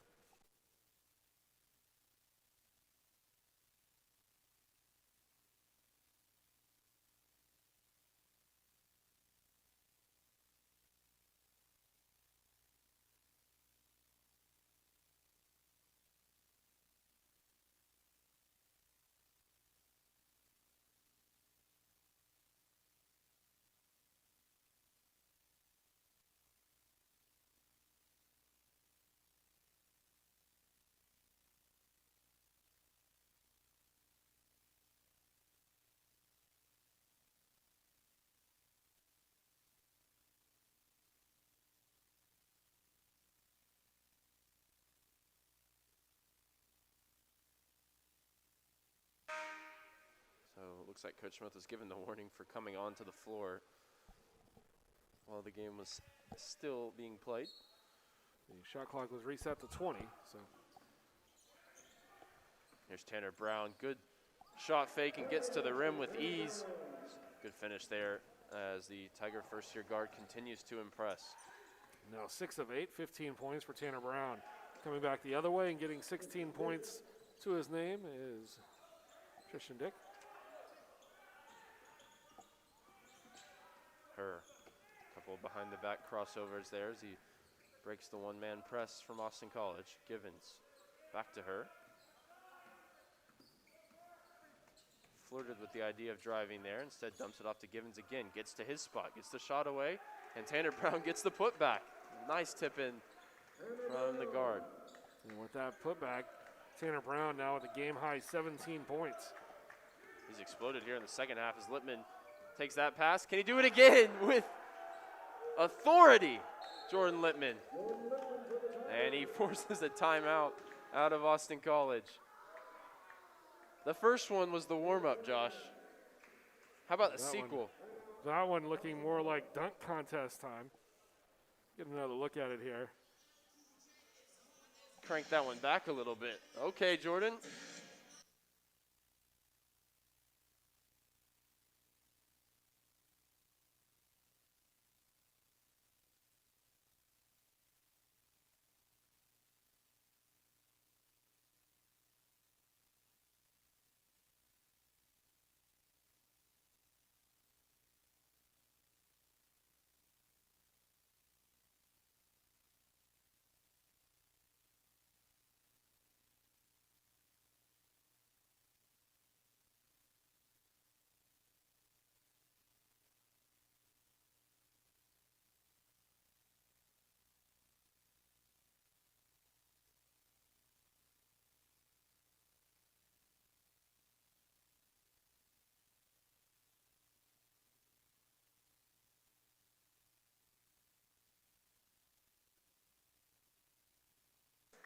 So Lippman subs out after that emphatic dunk. They just had to go cool him off.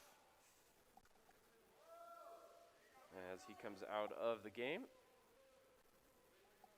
Jalen White comes in for him. He's sophomore guard out of St. Louis.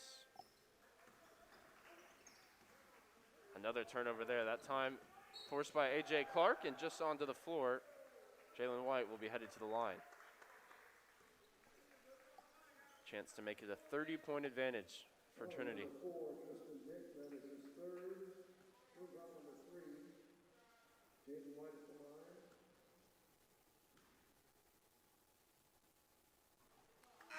And White comes up empty on the first attempt. Luke Stewart into the game now for Trinity. Trinity's highest scoring performance this season came at home against Colorado College. They won 82-63 with Tanner Brown scoring 20 in that one. They look definitely on pace to go beyond that today, as they've got 75 with still 8 minutes to play. White causing trouble in the backcourt of Austin College as they finally advance it. Luke Stewart now the on-ball defender, matched up with Loera. Loera kicks it out to Goodman for three. Over Jack Williams, no good. Stewart secures the rebound. Terrific work there, just wouldn't fall. And Lucas Oldham getting a nice cut, put up a nice floater, and it just hit a little too hard off the iron. It'll be remaining Trinity ball here, 20 seconds on the shot clock. Oldham, the senior guard out of San Diego, same place as Luke Stewart, I believe. So have a look down. No, he's a Lubbock boy. Got that one wrong. Lubbock, San Diego. I don't know if I could have got it more wrong. Tell me what the difference is. Foul that time against Michael Marquez. Junior forward from Arizona.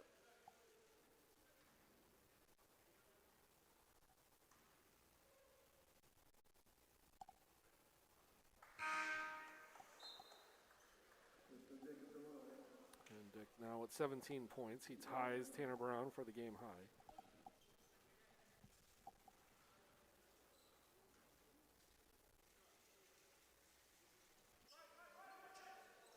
Difference has been that he's been the only scorer for Austin College, whereas Trinity have multiple players in double digits. Stewart advances it.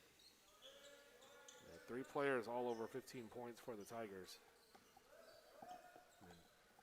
Basically, White. those 3 versus the entire Austin contingency is a pretty competitive game at this point. Oldham with a great backdoor cut there and the reverse layup to finish. That got the Trinity bench excited. Working down low here, Jake Patton turns and flips it up. And the foul goes against Marquez.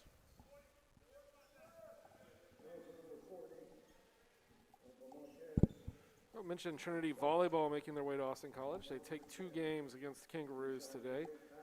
They'll be in action here on next Friday night. They are taking on Southwestern on Friday and Saturday.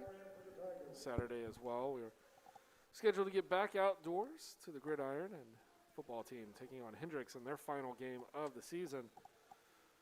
And on Tuesday the 23rd, we'll see the baseball team return in action.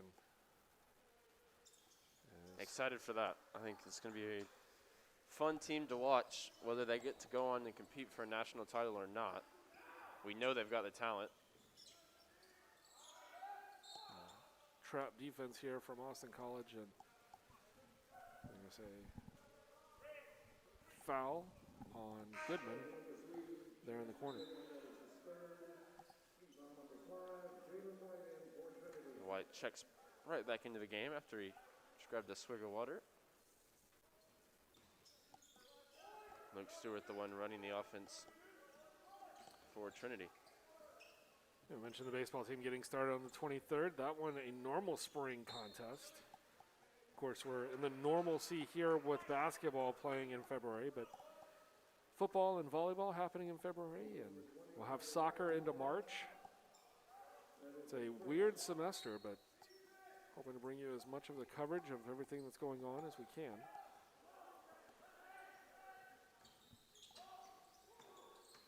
You know, I'm a big soccer guy, excited to see both the men's and women's teams look to respond to a season in which neither of them won the SCAC. That hasn't happened in a long time.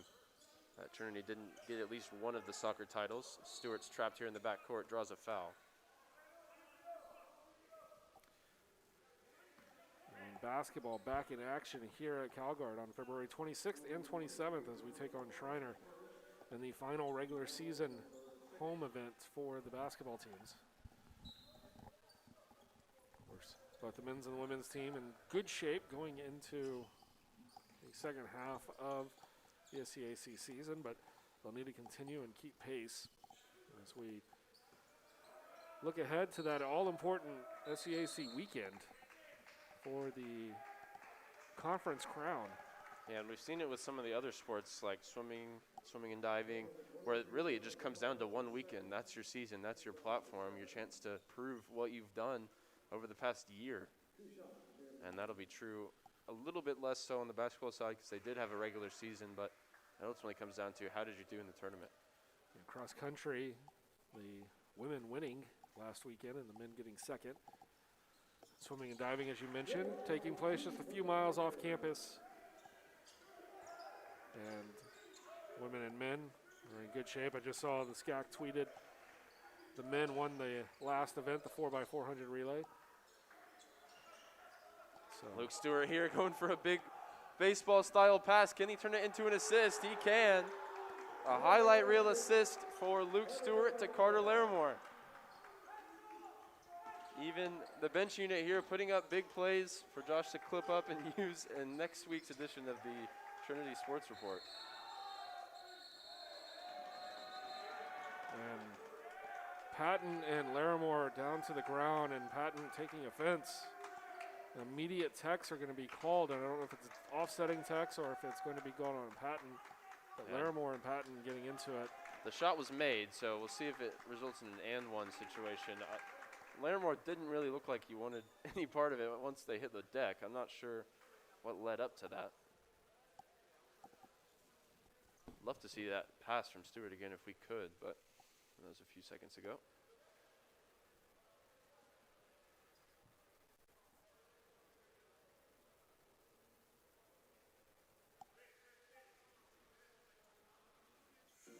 Yeah, before the play, Larimore and Patton had just kind of tangled into each other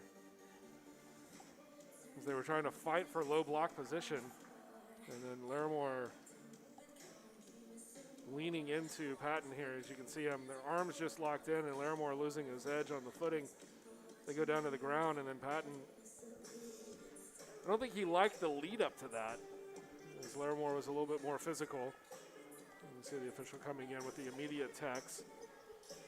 And Don't know that Larimore's done a ton wrong there. I mean, he hooked him, yes. yeah, he was just playing physical, and I think that, you know, at this point, 81-51, you could make a statement from Patton's perspective that do we really need to be playing that physical? But I think Patton also needs to recognize that this is now the, you know, not that we'd call them a second or a third team, but these are guys that don't get a chance to put in a lot of minutes.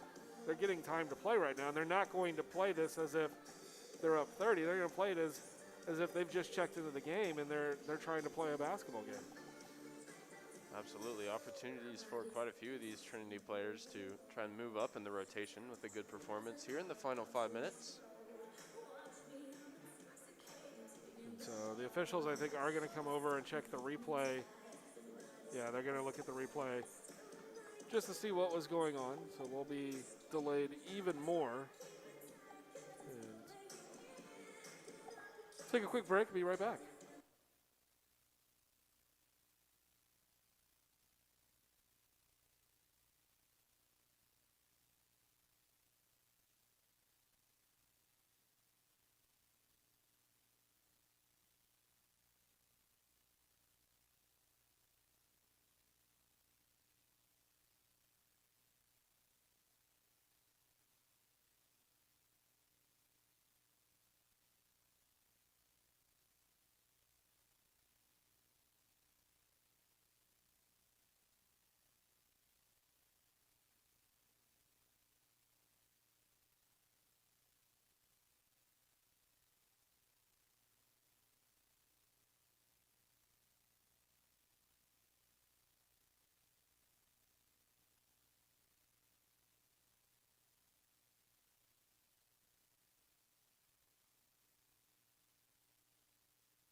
And the referees have seen what they needed to have seen, and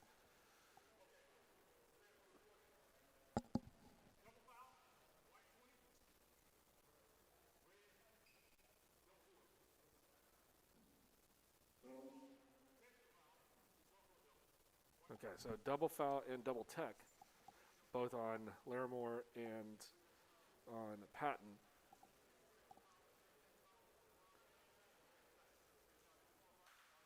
And I think honestly at the end,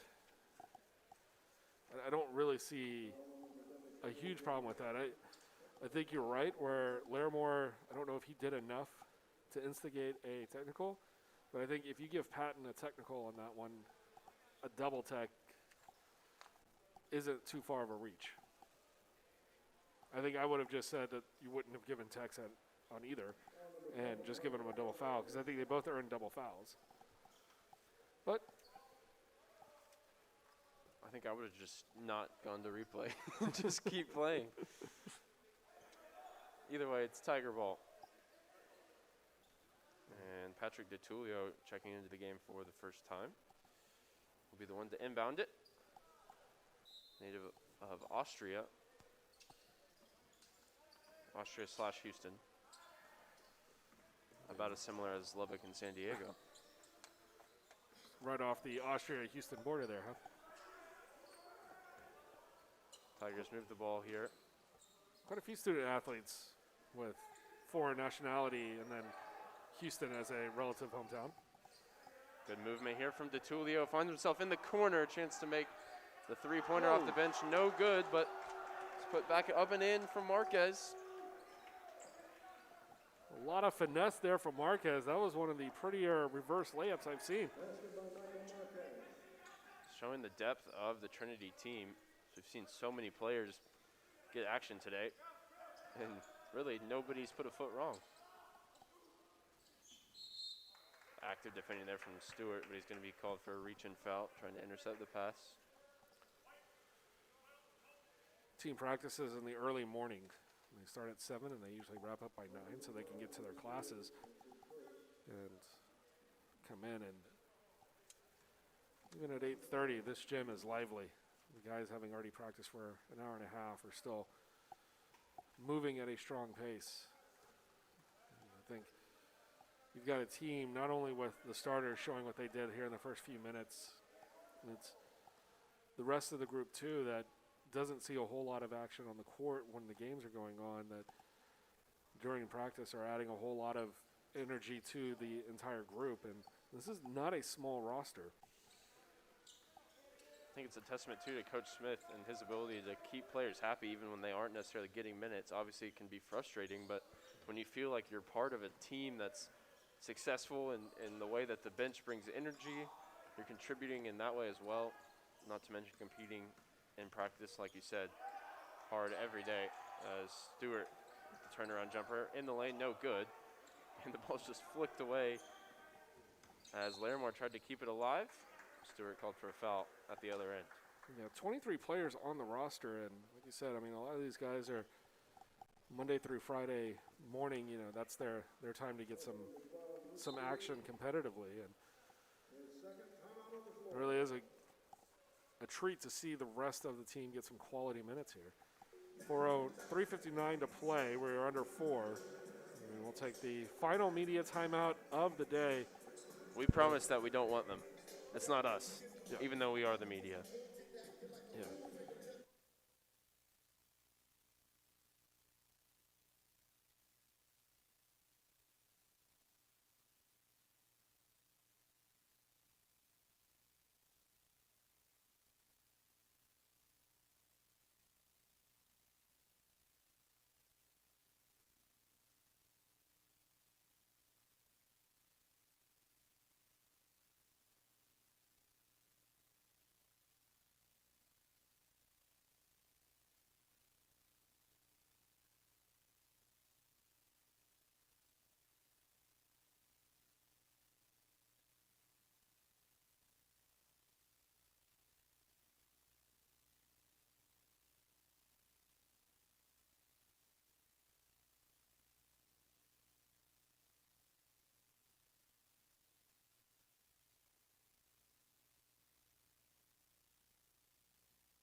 Rex King at the line for 2.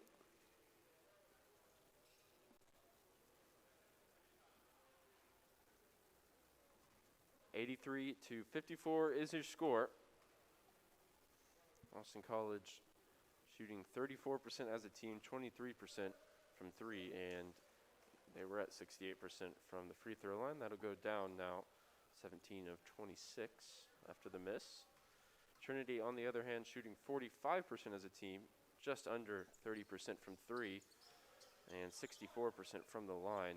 But they've attempted 21 more shots and 14 more three-pointers than the visitors. Here's DeTulio, and he collides with Goodman as he looked to turn out of pressure. And the foul against Goodman.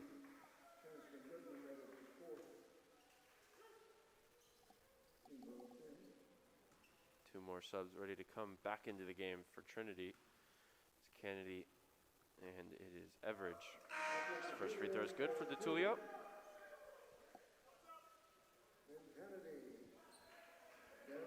Marquez comes out.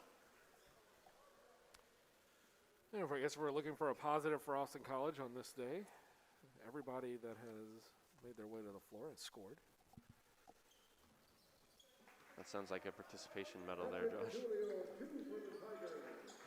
2 makes from DeTulio at the line. As Goodman, cross-court pass to advance the ball for the Rouge. Coming off their blowout loss against St. Thomas, and now another blowout loss here to Trinity. I think there's a lot of soul searching that's got to go on for the Kangaroos.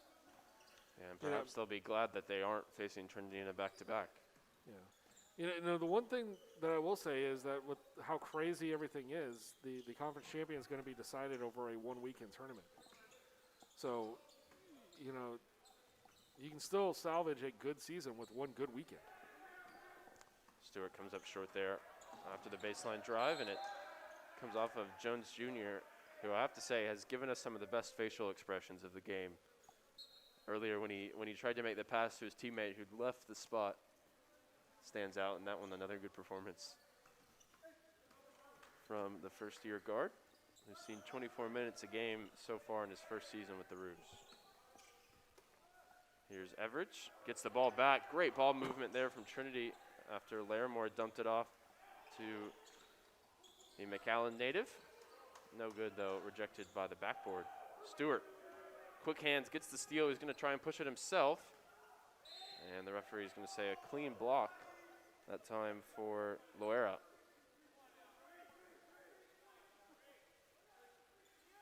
Should mention that earlier on the double foul, double tech, it was Patton fouling out. He's the only one that's fouled out of this game so far. Stewart not afraid to pull there once again from 3. Comes up just off the mark. Here he is on the drive. He got fouled again there. Referee's just swallowing the whistle as the game comes to an end. DeTulio tried to defend against Rex King that time. We're up now, up to 6 points in the game. Yeah, and I think I speak for everyone watching that the swallowing of the whistle here in the final 2 minutes is a relief. Everyone watching except Luke Stewart, who watches with horror every time the referee doesn't go to the whistle. He does this time for a foul against, I believe, Jones Jr., and it's going to send Larimore to the line. Foul number 31, Major Jones is third, 2 shots. For part of Larimore on the day, he's 1 of 1 from the field. It's his first trip to the line, comes up empty. Tigers now 13 of 20 from the stripe. Larimore's one make came off that fantastic baseball/football style pass from Luke Stewart. I think DeTulio.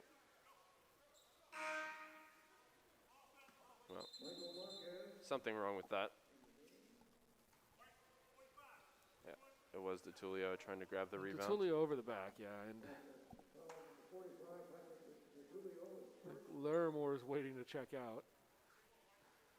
And he'll have to wait for the first shot here, as Marquez is going to come back in.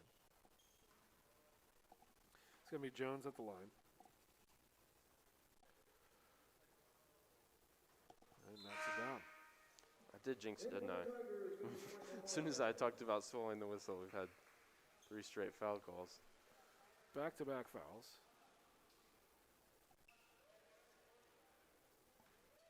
Jones looking to make it a perfect trip to the line. So we're under 2 minutes to go in this afternoon's contest. Split that time for Jones. Second one no good. Kennedy, good handles there as he goes behind the back to evade the pressure. Stewart wanted the backdoor cut. It was well defended by Austin College. Good ball movement here from Trinity. Stewart with the head fake, kicks it out to Kennedy. Nobody seems to want the shot here as the shot clock winds down. Kennedy will pull it from deep, and it looked good just off the mark. Rebound from Marquez, and the whistle blown. They're going to get Marquez for going over the back. So no rebound there for Marquez. He did catch it. And Did so by going over the back of the opponent. the over-under of the final minute 28 of this one at 4 minutes. I'll give it a hopeful under, as the first one's no good for Jones Jr. He's had quite a few free throws himself here as the game winds down, similar to how Joshua Joe had a run of 8 straight free throws in the first half. He goes 1 of 2 once again. Kennedy trapped in the backcourt. Dumps off to Everidge as the Tigers move the ball well, and they want to finish with a dunk. They'll take the layup. Take 2 points for Marquez. Marquez now 2 of 2 on the day, 4 points, 4 rebounds.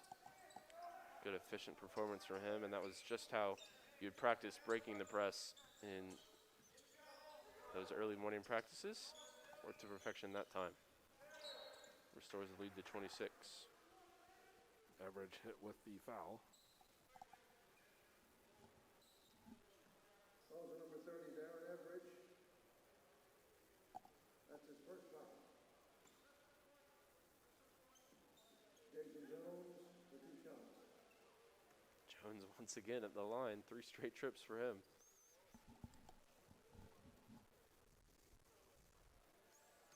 He's come 1 of 2 each of the last 2 trips. Makes the first one here.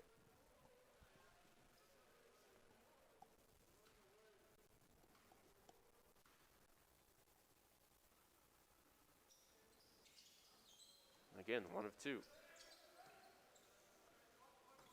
Kennedy brings it into the front court for Trinity.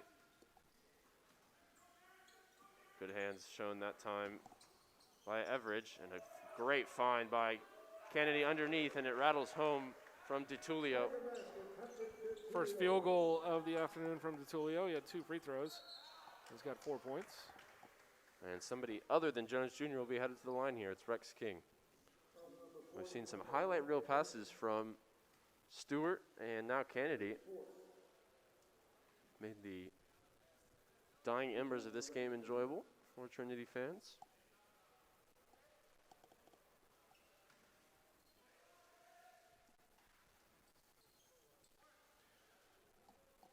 Rex King, whose name is the same in a phone book or any other way. With a pair at the line. He shot well from the free throw line today. Now 5 of 6. He's got 9 points. Kennedy trapped in the backcourt as we're under 30 seconds to go. A big full court pass finds Marquez underneath. Can he get the tip in? No. And it came last off Marquez. He was really excited to try and tip that one off the Austin College player. And a good sign off the ball as well. I think it was Jones Jr. who went flying to the Trinity bench. Jenkins helping him up, and a good handshake between those two as this game is just about up. Austin College looking to get one last shot up. It's Goodman, and it's good. And Trinity won't try to break 90, but they score the most they've scored in a game this year. And it came from all over the roster. The starters getting it done in the first half, and the bench units running the game in the second half. 89-66 is your final score. Tristan Dix, 18 points, lead all scorers. Tanner Brown with 17 for the Tigers. Additionally, for Trinity, 15 points for Caleb Jenkins, and he was all over the place everywhere else. Ben Hanley, 9 rebounds, almost a double-double, 16 points as well. And that is going to do it for us today. So thank you all for joining here on the Tiger Network, 89-66. And Ryan, your closing thoughts. Yeah, it was a great day for Tiger athletics all across the board, football, volleyball, and then here in Calgar Gym, women's basketball and men's basketball both winning in emphatic fashion. It was fun. Even towards the end, we saw some highlight reel passes from Stewart, from Kennedy, and all across the roster. Over 20 players logging minutes in this game for Coach Smith, showing the depth that this Tiger team has. And really, I think they should be the favorites to win the SCAC up there with the University of St. Thomas on the men's side. So it'll be exciting to see how it goes the rest of the year. For me, Ryan Figert, and Josh Maxagumba, our whole student crew, we thank you for spending your afternoon with us. You've been watching the Tiger Network.